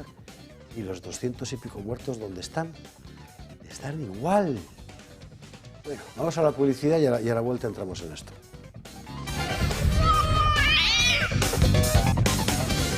...23, 22, 12 en Canarias... Vamos a pasar por lo de Valencia y sobre todo por la resaca política que va dejando que la verdad... Vamos a ver... O sea, de verdad que tienen en la cabeza. Hay una cosa que ha puesto de manifiesto toda esta tragedia, un mes ya, ¿verdad? Y es que la gente ha descubierto... Muchos lo han descubierto, otros lo han constatado, que los políticos viven lejísimos, pero lejísimos, del que si necesitan ayuda que la pidan, que si el Estado de las Autonomías ha funcionado. O sea, ¿qué coño tienen en la cabeza? Ayer una senadora del Partido Popular protagonizó un episodio que me parece que es que lo deja, en fin, meridianamente claro. Teresa María Belmonte se llama la señora en cuestión. Y seguro que con la mejor intención del mundo, en el Senado, dijo esto. Haga usted como las conselleras Salomé Prada y Nuria Montes, dos magníficas conselleras que ha perdido la Comunidad Valenciana. Una pérdida más que se suma a la vida de los 222 valencianos que han fallecido, a las decenas de miles de millones de euros del patrimonio valenciano perdido, de sus agricultores, de sus industriales, de sus comerciantes, el patrimonio de los valencianos, de sus bibliotecas, de sus centros de salud. Vaya finalizando, señoría. Señora ministra, muestre usted humildad como lo hicieron ellas. Pida perdón y dimita. O sea, ¿qué tienes que tener en la cabeza para poner en la balanza la dimisión de 2 senadoras y la muerte de 222 personas? De verdad. O sea, ¿qué puedes tener en la cabeza? Yo no conozco a esta señora, que por otra parte es la alcaldesa de un pueblo, por cierto, afectado por la calamidad, pero ¿entiende usted la forma de razonar?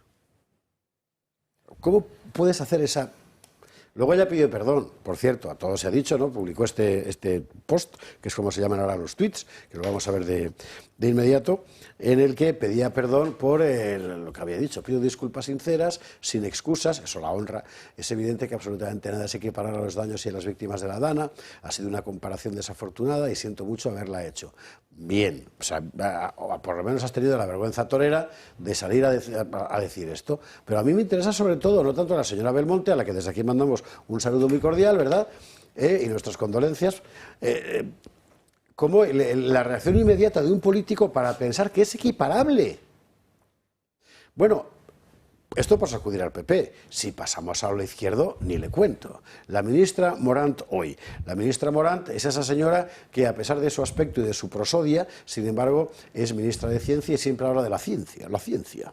La ciencia. Bueno, yo creo que quiere decir paciencia, pero lo dice mal. Esta quiere ser presidenta de la Comunidad Valenciana. ¿Dónde va hoy a esto? El señor Mazón se ha borrado del día 29 de octubre, dice que ni estaba ni tenía por qué estar, pero no se puede borrar de la reconstrucción. Por tanto, desde luego le pedimos al Consell que elaboren unos buenos presupuestos, que hagan todo lo que tengan que hacer, que no borren a la Generalitat Valenciana, porque es una institución muy importante con la que cuentan los ciudadanos. O sea, tú sigues subida al montón de cadáveres a hacer campaña para ti, ¿no? Pero por Dios, un poco de decencia, por favor. Pero un poco de decencia. Que hay señores mayores que no pueden hacer caca en su casa. Y la alcaldesa de Paiporta diciendo que no tienen objetos a la calle. Que esta ya le vale también, la cabecica. O sea, ¿en qué mundo viven? Bueno, pero lo peor ha sido la señora Gessen, o como se pronuncie, la nueva ministra del riberismo. ¿Qué ha dicho? Atentos, ha dicho lo siguiente. Y que con el futuro lo que vamos a hacer también, gracias a esas obras de emergencia, es buscar obras de mayor resiliencia, ¿no? Hablamos de una zona mediterránea que puede estar sometido a eventos climáticos cada vez más extremos y nuestro objetivo es, insisto, buscar obras de mayor resiliencia. La nueva realidad climática manda trillos. Eso, o sea, la primera gota fría documentada es del siglo IX. Es verdad que es un siglo, por cierto, de cambio climático, el tema del óptimo climático medieval y todo eso, pero siglo IX. Antes hubo, evidentemente, y desde entonces documentadas, o sea, con reflejo documental en la literatura, ¿verdad? 4.000. Y vienes a hablar de nueva realidad climática, porque como el presidente del gobierno y como Úrsula, lo que habéis hecho es aprovechar esto para vuestro puñetero negocio. Si esto pasa por el cambio climático, nadie se lo cree. Nadie se lo cree. Pero vosotros lo necesitáis para seguir defendiendo ¿qué intereses? Bueno, esta pregunta creo que después de lo que se ha publicado hoy huelga un poco, porque hemos averiguado cosas muy interesantes acerca de la señora Gessen y su cuadrilla familiar, ¿no? El gobierno Sánchez ha dado al menos 2,6 millones a la empresa de su hermano. Y hay más, porque hay más familiares allí, cuñados, de todo, ¿verdad?, que viven fundamentalmente de los dineros del lobby climático con dinero público. De verdad, hombre, por favor. Un poco de decencia. En fin.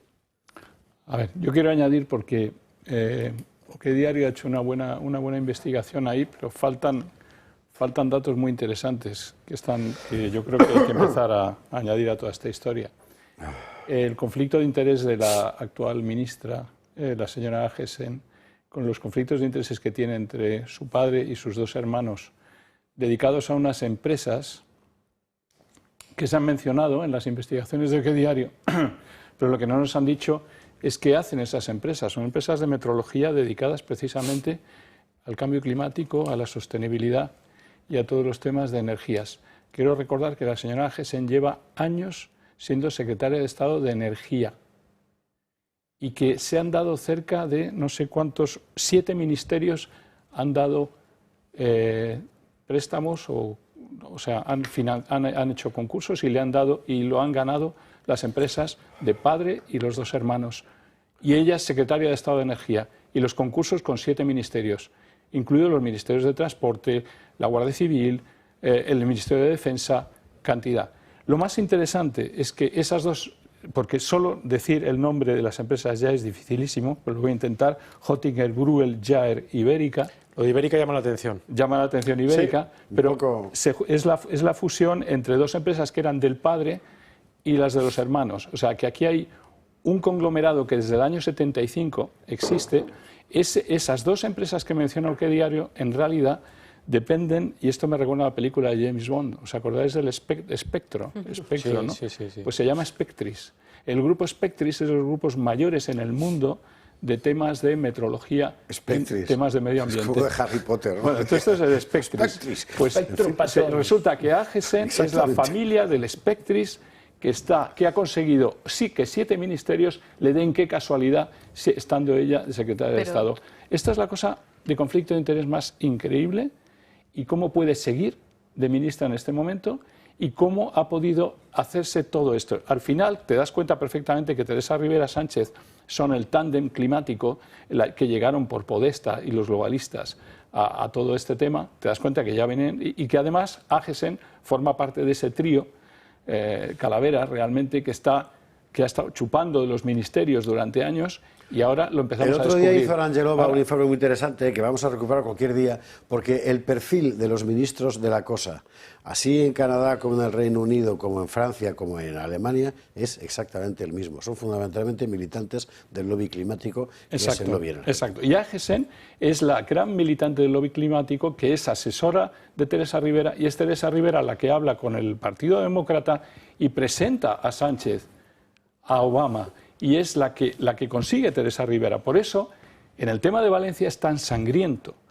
porque con tal de salvarle a Teresa Rivera el nombramiento en Europa, aquella noche que tenía que haber considerado que eso era emergencia nacional y haber traído al ejército esa misma noche y hubiera salvado vidas, ha dejado morir valencianos para garantizar que la Teresa Rivera, que le había protegido, le había presentado a Obama y está unido en el lobby climático, consiguiera no estar metida en el lío y pudiera ser nombrada vicepresidenta del Parlamento Europeo, de la Comisión Europea. Y esa es la razón principal, aparte de jugárselas al PP en Valencia. Pero cualquiera de las dos son terribles, ¿eh? Te salvo porque tú eres la que me ha protegido y la que me ha hecho llegar al poder, Teresa Rivera. AGESEN es tu peón.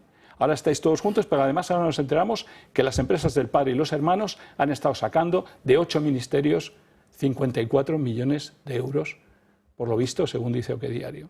Pero tú lo llamas... Tremendo. Tú lo llamas conflicto de intereses, pero se puede llamar malversación de caudales públicos o se puede llamar también... No es conflicto de intereses. Malversación de caudales públicos o tráfico de influencias. Exacto. Entonces, eres muy generoso. Es que no tengo... Además, tú nos lo vas a decir mucho más, al final, seguro.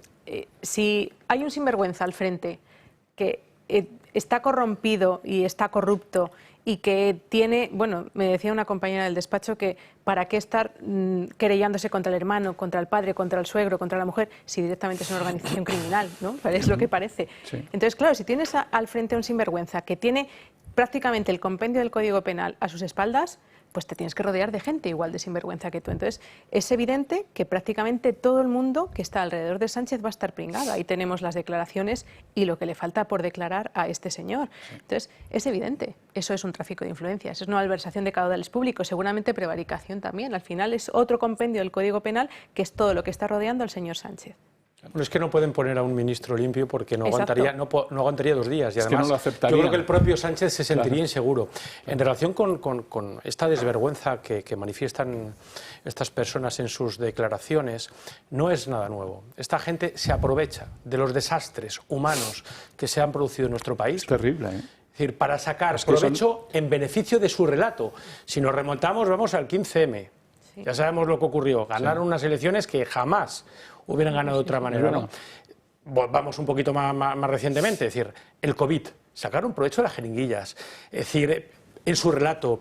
Les permitió cerrar el Parlamento ilegalmente y regular el debate que era necesario en leyes importantes como la Ley de Educación. Si nos vamos después a algo que sucede con carácter periódico, son los incendios. El clima mata. Lo que no contáis es que el clima mata, no. Lo que matéis sois vosotros, que no limpiéis los bosques, que no limpiéis los montes porque os interesa sacar esta narrativa. Sucede lo de la Dana, exactamente igual. Al final, ellos están siempre en lo mismo y todo se sintetiza en las palabras de la ministra de Igualdad. Es nuestro momento. No tienen escrúpulos. No tienen escrúpulos. Nos toca ahora robar. Pero, fanatismo climático. A mí me dice mucho que, perdóname, es que siempre se me ocurre la reflexión justo antes de que hable Pedro, a pesar que no tengo manía. Algo debe tener. A mí me dio mucho que pensar la nota, no tanto la de nuestro momento, que eso no me sorprendió, me escandalizó, pero no me sorprendió, como la nota previa de fanatismo climático. Porque nadie habla de sí mismo como un fanático. Y cuanto más fanático eres, menos, ¿no? Si pone fanatismo climático es porque está, por así decir, consignando una indicación, una orientación, el tono que hay que adoptar. Es decir, defender más que nunca esto. Y si un político tiene que defender más que nunca esto y se lo señala con una palabra tan traída por los pelos como fanatismo, es porque es consciente de que va a mentir. Claro. Me resultó verdaderamente revelador el empleo de esa palabra en unas notas manuscritas de una señora, ¿no? Bueno, Pedro, ya está. Ahora. No, pero es que hablaba de los negocios de la señora Asergé, ¿es que se llama? Gesen. No le sigas el rollo, no se lo sigas. Es que es duro, es bueno. Pero es que mira, hay una cosa que... es más fácil de pronunciar también, Pedro. Es más fácil, ¿verdad? Para que vale. Tú hablas de la cantidad de millones, bro. Mira, hay algo que la audiencia, los telespectadores deben conocer, que lo promocionan mucho por redes sociales, que se llama Kit Digital. El gobierno te va a ayudar a tal. Yo tengo una modesta empresa registrada y me llaman. Mire, que usted quiere el Kit Digital, nosotros... Ay, ¿cómo es eso? ¿Cuánto me van a...? No se lo damos a usted. Lo recibimos nosotros y nosotros le damos el soporte y además le vamos a regalar una laptop. Ajá, ¿y cómo se llama la empresa? B-Digital. ¿Te acuerdas de B-Digital? Sí, me suena. B-Digital, bueno, sí. ¿Cómo se llama? Esa es la empresa del marido de la señora Nadia Calviño. Entonces, tienen montada la cuadratura digital del círculo. Es bestial. O sea, ellos dicen que reparten, pero se la reparten entre ellos mismos. Entonces, esta señora, ven que sí... Que estar con el teléfono así cantándole internacional, esperando, ven que todos están aspirando a llegar allá. La señora Sergé le llegó su momento. Mira, mi familia tiene aquí tanto tiempo, ahora me toca. Y ya llegó. Todos son aspirantes a chupar. Pero estás diciendo que estamos gobernados por una banda criminal. No, sí, pero los políticos siguen jugando a la política con una banda criminal en el gobierno. ¿Sabes qué pasa, Juan Antonio? Esto es otra reflexión que ¿sí? Al hilo de... En fin, yo he visto cómo ha funcionado la política en Alemania con la cuestión de las vacunas, por ejemplo, o con la cuestión de la energía también, o cómo ha funcionado en el Reino Unido con las mismas cuestiones, o en Francia. Hay que recordar cuando Macron decide vender la empresa que fabricaba los componentes de los motores de los submarinos nucleares para que hicieran negocio los que habían financiado su campaña, recomprando después lo mismo que había vendido. Lo que uno ve es que cuanto más globalista es un político, menos razones siente para estar apegado al interés nacional estricto sensu, y no hay mayor interés nacional más material que las pelas, claro. Con lo cual puedes permitirte entrar en lobbies de este carácter, de carácter energético, climático, no sé qué, que además vienen bendecidos por la retórica del poder, ¿no? Y al final terminas envuelto en corrupciones que son institucionales ya, ¿no? Y el trío Aegesen es un trío climático, es clarísimo. Trío Calavera. Bueno, a ver lo que dice Aldama, todo esto. Porque igual algo tiene que... Recuerde usted que una de las cosas fundamentales de Aldama, de hecho, por lo que estaba en la cárcel, es por el asunto de hidrocarburos. Y ahí tocas un montón de ministerios de la cosa energética, precisamente, ¿no? Ahora mismo lo de Aldama está poniendo muy nervioso a todo el mundo. Seguramente porque nadie esperaba, ¿cómo decir?, esta especie de defensa por aspersión que ha empezado a hacer, ¿no? Sacando cosas que nadie sabe muy bien si las tiene o no. Claro, perdón, nadie sabe muy bien si las tiene o no, pero la gente afectada, si se siente concernida, es porque ha estado en el ajo. ¿Ahora dónde estamos? Ahora estamos en que el Supremo ha dicho que aún no va a autorizar el volcado del móvil del señor Aldama. ¿Por qué? Bueno, a lo mejor Polonia nos lo puede explicar desde el punto de vista procesal, pero sí los papeles. Y a partir de aquí cualquier cosa puede pasar. Información. Aldama defiende contundente sus pruebas. Es que estoy cansado de que se diga que dónde está la prueba. El sobre con el dinero y el cuchillo clavándoselo en el pecho no existe. Aquí hay una prueba con una firma de un ministro. Y ha ofrecido incluso su teléfono móvil al juez de la Audiencia Nacional para que pruebe que todo lo que dice es verdad. El Supremo ya ha anunciado que va a incorporar a la causa todos los documentos que acreditó ayer su defensa. Un total de 37 folios en los que insisten sus acusaciones contra Ábalos, miembros del Gobierno y del PSOE. Pero en una providencia descarta por el momento el volcado del dispositivo, al menos hasta que tome declaración el próximo día 16. En el Gobierno parecen no dar credibilidad al hecho de que un ministerio, en este caso el que dirigía Ábalos, estuviese involucrado en el cobro de mordidas por los contratos. En su escrito, Aldama ha ampliado también su red de contactos con el entorno de Sánchez. El comisionista no solo mantuvo una estrecha relación con el exministro, sino también con Juan Manuel Serrano, quien fuera jefe de gabinete de Sánchez,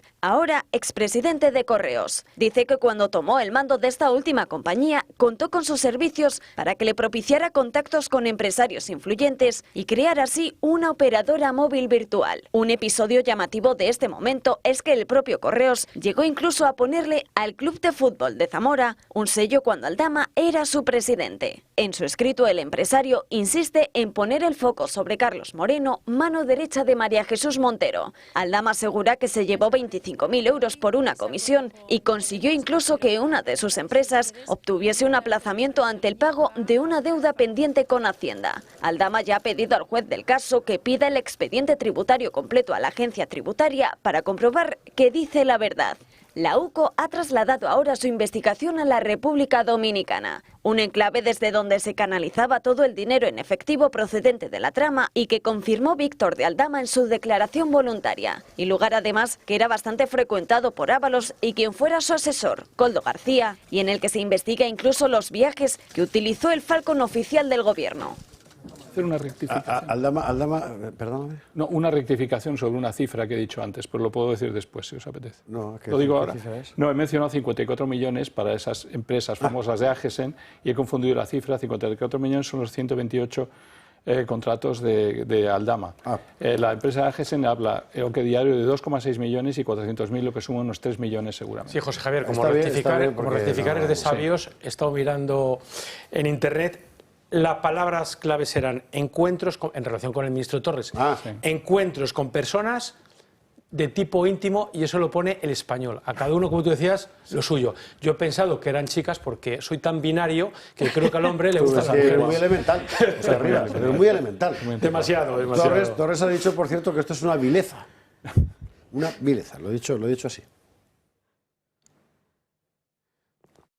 Está clarísimo que hay una voluntad expresa por el señor de Aldama de atacar con mentiras, falsedades y, como digo, vilezas en lo político y en lo personal a miembros del Gobierno de España y a miembros del Partido Socialista. Yo soy miembro del Gobierno de España, soy miembro del Partido Socialista. Es que se pretende dañar a personas honradas, personas honestas, atacando a lo más íntimo, incluso con mentiras, falacias y, como digo, absolutas vilezas sin ninguna prueba.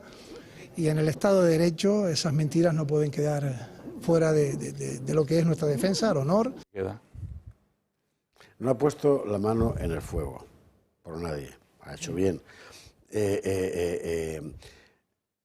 A esto, por cierto, de esta costumbre de poner la mano en el fuego, otro día contaremos la historia de Muzio Sébola, se ha referido el propio Aldama, con un requiebro chulesco que la verdad es que le pega mucho. Mira. Si fuéramos sinceros en este país, si fuéramos claros, es muy sencillo. De todos los que he hablado, antes de que la UCO saque la información, si no tienen miedo de nada, que lleven ellos su chat que tienen conmigo y que lo ofrezcan a la prensa o que lo ofrezcan a la Fiscalía.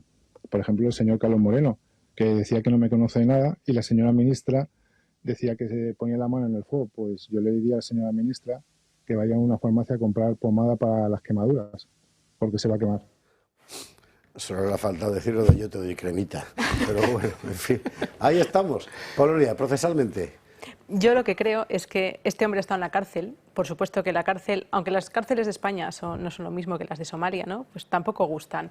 Entonces, este no le ha gustado a la cárcel, este ha visto que tiene un montón de delitos encima y le ha dicho a la Fiscalía, yo te voy a dar información muy sustanciosa para que me dejes en libertad, a priori. Y después hará un pacto para que la condena sea mucho menor. Entonces, le ha dado información súper sustanciosa que yo estoy convencida de que está probada, porque si no, no se arriesgaría a dar este tipo de información y estos nombres. Por otro lado, el PSOE es... No siempre el que es malo es listo, también hay malos y torpes. Y el hecho de poner una querella contra este señor implica que este señor además ahora tiene que demostrar esa veracidad de la que hablábamos antes. Entonces, el PSOE ahora le está diciendo, oye, además demuestra que lo que estás diciendo es verdad. Y lo va a hacer. ¿El volcado de los datos al móvil? Pues no entiendo por qué no se ha hecho. A lo mejor es que no piensan que el móvil es como la bandera LGTBI, que no es oficial o que tienen un jaleo en la cabeza. Pero desconozco por qué después de estas informaciones no sea, además él voluntariamente habiendo aportado al móvil, porque muchas veces cuando se tarda en volcar los datos de dispositivos informáticos es porque el propietario no ha dado las claves o no ha dado las contraseñas. Pero en el momento que el propietario te da el dispositivo y te da las claves y te da todo, inmediatamente se puede proceder al volcado y se puede examinar esa información que además es la que va a corroborar parte de la información que tiene. ¿Por qué el Supremo no lo ha volcado todavía? No lo sé. La verdad es que no lo sé, pero yo estoy convencida que, aparte de que va a estar probada toda esta información, tiene todavía mucho más. Y que, efectivamente, iba a decir, pero que están con miedo. Están con miedo. Creo que quizás... Vamos, se ha entendido perfectamente lo que decir Polonia. Están cagados. Están cagados, está claro. Creo que puede ser una de las razones que ese teléfono está en el marco todavía del juicio del juez Pedraz en el tema de los hidrocarburos, y que ha dicho el Supremo algo así como que hay que esperar, que no dice que no lo vaya a hacer, pero que en este momento está en ese marco. Sí me ha parecido entender.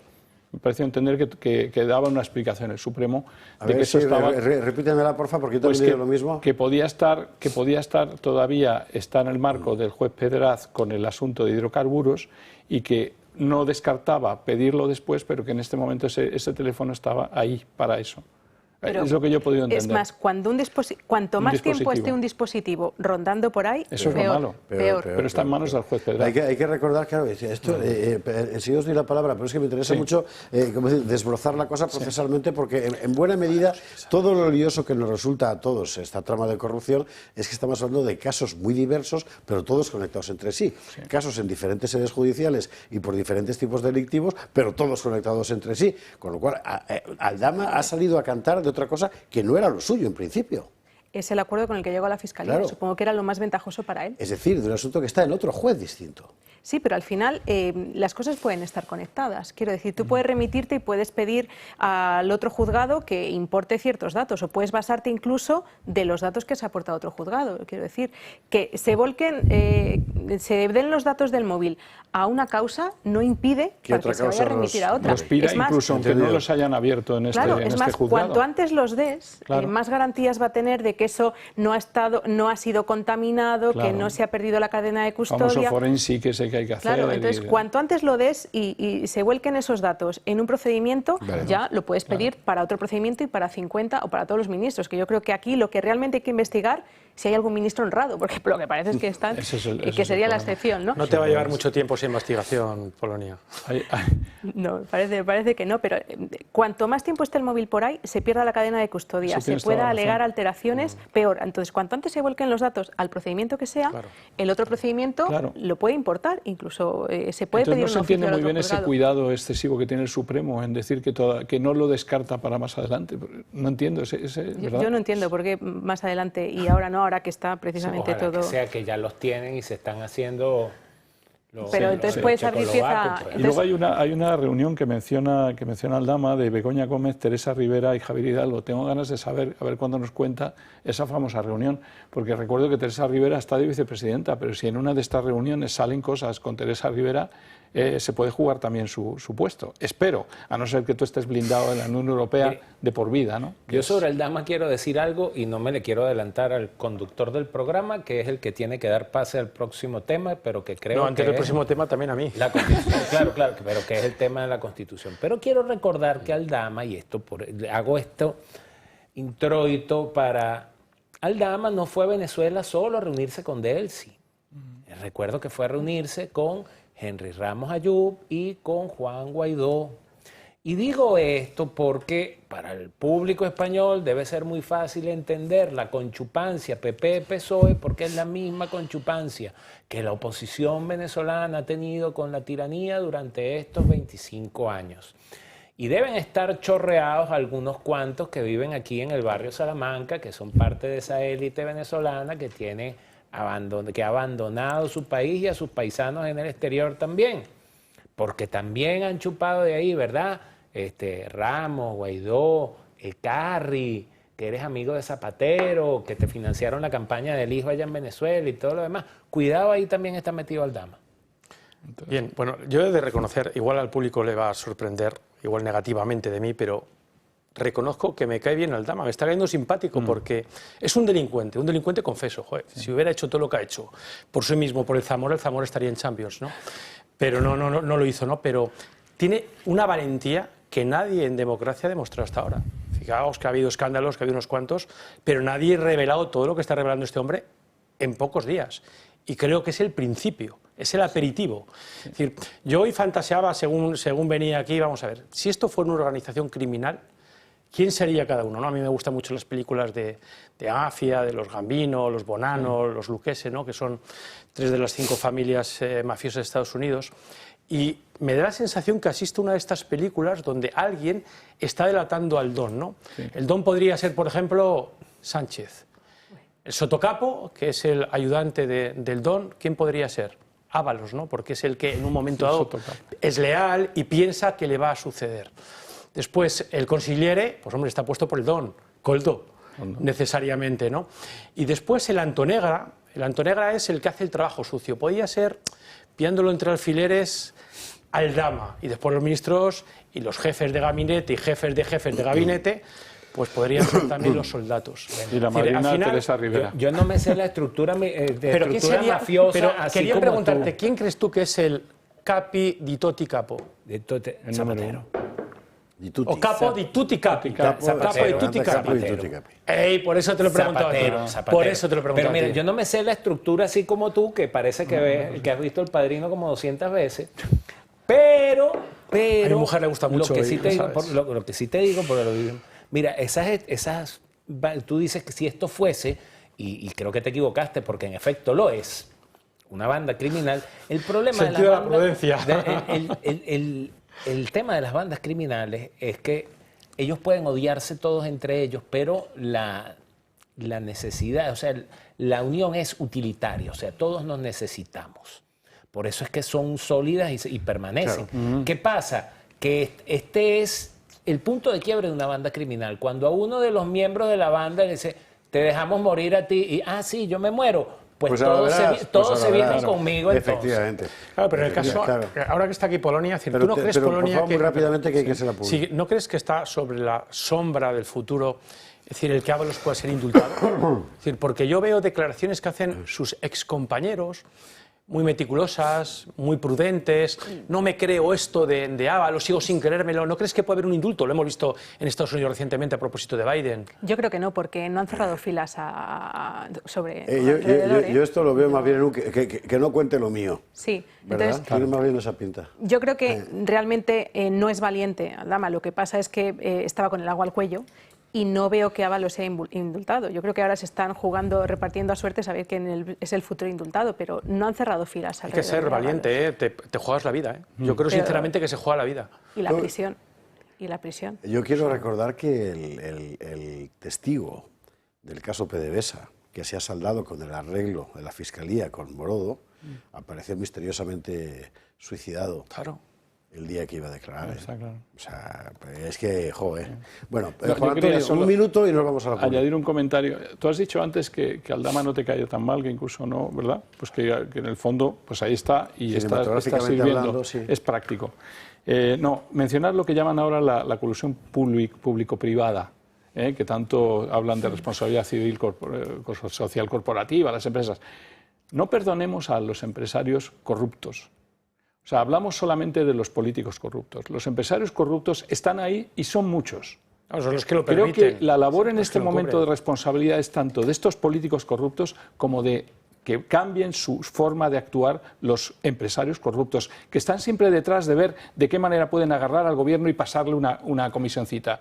Entonces, creo que las dos cosas hay que verlas a la vez, porque es lo que está quemando completamente la democracia. ¿Cómo has de este dicho, país. responsabilidad social corporativa? Bueno, eso es lo que dicen cuando dicen que hay que ser verde. Como dijo Kercer en el personaje, cada vez que oigo la palabra compliance, saco el revólver. Bueno, Publi, y a la vuelta vamos a hablar de la Constitución. Claro que mañana es 6 de diciembre, hombre, y está aquí ahora todo el mundo, PSOE, PP, y Junts y no sé cuántos, rondando a la doncella mientras traman cómo violarla una vez más, que es en lo que estamos.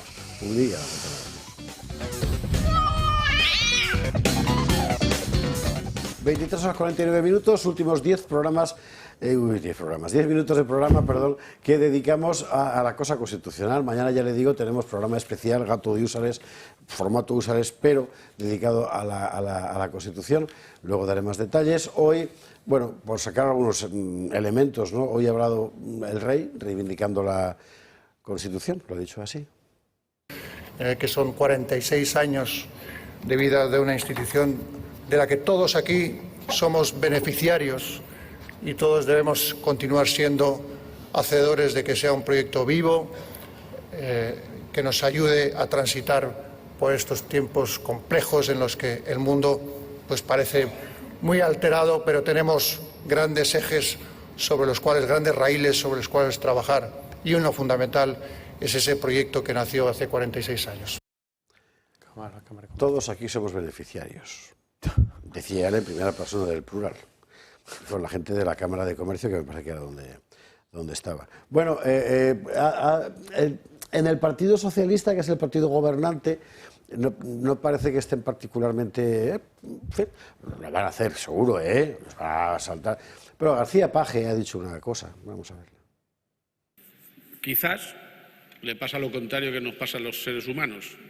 Va mejorando con la edad, porque cada año es un año más, es un año de consistencia y de madurez. Yo creo personalmente que tiene una salud excepcional. Yo no digo nada, pues ya lo ha dicho usted todos, con la mirada que acabo de ver, claro. O sea, ¿hay algo que funcione en la Constitución? ¿Hay algo que funcione realmente? ¿La igualdad entre los ciudadanos españoles? Está rota ya. Hay una desigualdad consagrada por ley, hombre-mujer. Hay una desigualdad consagrada por ley, catalán, no catalán. ¿De verdad funciona? ¿El Estado de las Autonomías funciona? Pero todos hemos visto, claro, ¿qué carajo funciona? Las Fuerzas Armadas, como defensores garantes de la integridad territorial de Estonia. Bueno, pues eso. Bueno. Disculpa, Óscar, porque yo quería dar la introducción. Hay un señor que yo... Sí. No, lo que pasa es que los espectadores dirán, vuelve otra vez con la cantaleta Venezuela. Hay un autor venezolano que yo pensaba que era venezolano, resulta que el tío nació en Guipúzcoa, ya fallecido, Juan Carlos Rey, fundador junto con García Pelayo de la Escuela de Estudios Políticos de la Universidad Central de Venezuela. Se llama, no es el rey Juan Carlos, es Juan Carlos Rey. Y él escribió un libro antes de Chávez, que se llama La crisis de la democracia venezolana y el pacto populista de conciliación de élites. Y él describe al gobierno democrático surgido del derrocamiento de Marcos Pérez Jiménez en 1958 como eso, como un pacto populista de conciliación de élites. Chávez quebrantó la Constitución nacida del 58, pero lo que no quebrantó fue el pacto populista de conciliación de élites. Lo que hizo fue cambiar a los actores. Entonces ya no eran Acción Democrática y COPEI, sino que es el chavismo con lo que hoy conocemos como Mesa de la Unidad Democrática, frente de todos los nombres que ha tenido. Entonces, y en Venezuela nos decían, ahí están los pactos de la Moncloa que tienen como ejemplo el pacto de Punto Fijo. ¿Saben qué? Yo decía, oiga, qué arrogante que somos. ¿Saben qué? Sí, es verdad, los pactos de la Moncloa. Porque cuando uno llega aquí y se entera que la transición fue hecha bajo la premisa de que café para todos, entonces tú entiendes que aquí hay un pacto populista de conciliación de élites. Mucho más sádico que el venezolano, que funcionaba extrayendo de la renta petrolera, porque este funciona metiéndole la mano en el bolsillo a los españoles. Y si ustedes dicen, y si en este plató en particular decimos constantemente que el PP no le hace oposición al PSOE, es porque al igual que la oposición venezolana tienen un único objetivo: preservar el pacto populista de conciliación de élites, es decir, que nada cambie, que todas las caras puedan cambiar sin que el modelo cambie. Y eso es lo que ha traído, como decías tú antes, de aquellos polvos, estos lodos. Pues fíjate que yo si hiciese una comparativa, yo diría que la Constitución es como el retrato de Dorian Gray, que cuanto más tiempo está Cándido Conde cumplido en el Constitucional, más maltrecha está la Constitución. Yo creo que no está bien hecha la Constitución, creo que las competencias, el trasvase de competencias, creo que está mal hecho, pero también creo que si ahora se toca va a estar muchísimo peor. Entonces creo que con esto que tenemos, que no es óptimo, hay que trabajar hasta que haya un gobierno que por lo menos no tenga imputados a prácticamente todo el elenco y toda la familia. No está bien, pero si ahora mete el mano, va a estar muchísimo peor. Antes de seguir con la crítica constitucional, quiero recordar que hay lugares de España donde es lo único que les queda. Concretamente en Cataluña, y que en Tarragona mañana tenemos concentración, va a estar Alejo Vidal Cuadras allí, abrazo fortísimo, hablando, creo que tenemos el cartelito, vamos a ponerlo porque además es bonito y vale la pena. A mí me hicieron el honor de estar precisamente en Tarragona el año pasado, en este mismo... esa es la otra, esa es la que vamos a contar después, mañana, Puerta del Sol, esta me refiero. ¿Y tú sales de Sol para acá para Tarragona? No, el año pasado estuve en... fue en Tarragona, fue el año pasado, este año estará Alejo Vidal Cuadras allí. Hay que recordar que a los catalanes que siguen sintiéndose españoles, lo último que les queda como barrera de protección es este extremadamente maltrecho texto constitucional, cosa que también hay que tener en cuenta a la hora de criticarlo, claro. En fin, bien, ¿minuto por Barba? Sí, seré breve. A mí me gustaría acordarme en un día como mañana de ETA. Cuando yo escuchaba al rey, con todo el respeto que puedo tener por sus palabras, me acordaba de los más de 1000 muertos asesinados por una banda criminal que hoy es socio de gobierno. Es decir, algo no funciona bien si alguien que ha asesinado a tanta gente hoy puede decirnos las políticas que tenemos que llevar a cabo. Es decir, eso en primer lugar. En cuanto a lo que tú decías, Pedro, Robert Mitchell, Mosca, Pareto, es decir, ya dijeron que toda democracia es un régimen oligárquico. Una oligarquía de hierro. Al final, la ley de hierro de la oligarquía, ¿no? Entonces, esto no es diferente, además con un alto componente partitocrático. Manuel Ramírez, un jurista especialista en los partidos políticos, decía que el poder que tienen los partidos políticos en España es tan fuerte, tan excesivo, que se podría hablar de poder imperial. Es decir, el legislador hizo esa legislación, la Constitución, pensando, eso es lo que dicen, que los partidos políticos estuvieron desaparecidos de España durante 40 años, que había que compensar de alguna manera, porque si se convirtieran en partidos políticos, en máquinas débiles, al final podrían acabar como 40 años atrás. Entonces compensaron dándole un poder excesivo, y cuando tú le das a un partido político un poder, abusa y abusa. Entonces, que se hable de democracia cuando ya en el 85 los propios socialistas se cargaron la ley orgánica del Poder Judicial, a través de la ley orgánica del Poder Judicial, la separación de poderes, es como cuanto menos sangrante, ¿no? Pero quería dar mi pequeño y humilde homenaje a todas las víctimas de ETA. ¿Minuto final? Sí, yo mencionar rápidamente las palabras del rey de que esto beneficia, que la Constitución nos beneficia, se debería estar fijando seguramente en la Cámara de Comercio y en los negocios que puedan hacer, porque no sé en qué nos beneficia el tener un gobierno criminal en este momento, el tener una Constitución absolutamente no respetada, no igualdad de los españoles, y ahí yo difiero un poquito en el tratamiento de una Constitución que está en paro cardíaco. Lo normal es que le hagas un shock eléctrico. Lo que pasa es que si se hace algún shock a la Constitución, hagámoslo manteniendo la unidad de España, las fuerzas de seguridad, el ejército y todo, pero hagamos un shock a la Constitución porque ya no funciona y la partitocracia bastante mal. Bueno, tenemos que contarles que tenemos una incidencia de emisión en la zona de Levante vía Canal 8, de tal forma que en varias zonas de la Comunidad Valenciana y en Murcia también se ha visto muy mal este programa. Menos mal que tenemos internet, así que por favor, Raquel, Elena, tomad nota, mañana reclamaciones al maestro Armero, que no somos nosotros, de ver qué carajo ha pasado con el Canal 8 y con la emisión del Gato, porque tenemos mucha gente que nos sigue efectivamente por allí. Minuto y medio que nos queda y nos marchamos recordándoles, además de esta manifestación de Tarragona, la concentración mañana en la Puerta del Sol de Madrid a las 12 del mediodía. ¿Quiénes vamos a hablar? No, esa es la otra, Raquel. Es verdad. Esta es la de Tarragona, está muy bien recordarla. Además de eso, la de Madrid en la Puerta del Sol, que vamos a ver de inmediato. Que yo sepa, de momento hablamos Juan Antonio de Castro, Santiago Armesilla, Paloma Hernández, un servidor y seguramente alguien más, pero ya no me acuerdo de cuántos. Sí. ¿Esto va a ser para qué? Pues mire, esto va a ser fundamentalmente para lo siguiente, para recordar que por encima y por debajo de la Constitución hay dos realidades superiores. Uno, una histórica, la comunidad política que ha dado pie a esa Constitución y que no tendría ningún sentido que esa Constitución destruyera. Y dos, la gente de carne y hueso, las personas, los individuos, el pueblo, como usted lo quiera llamar, que se han visto alevosamente desamparados, desprotegidos por un Estado que ya no funciona.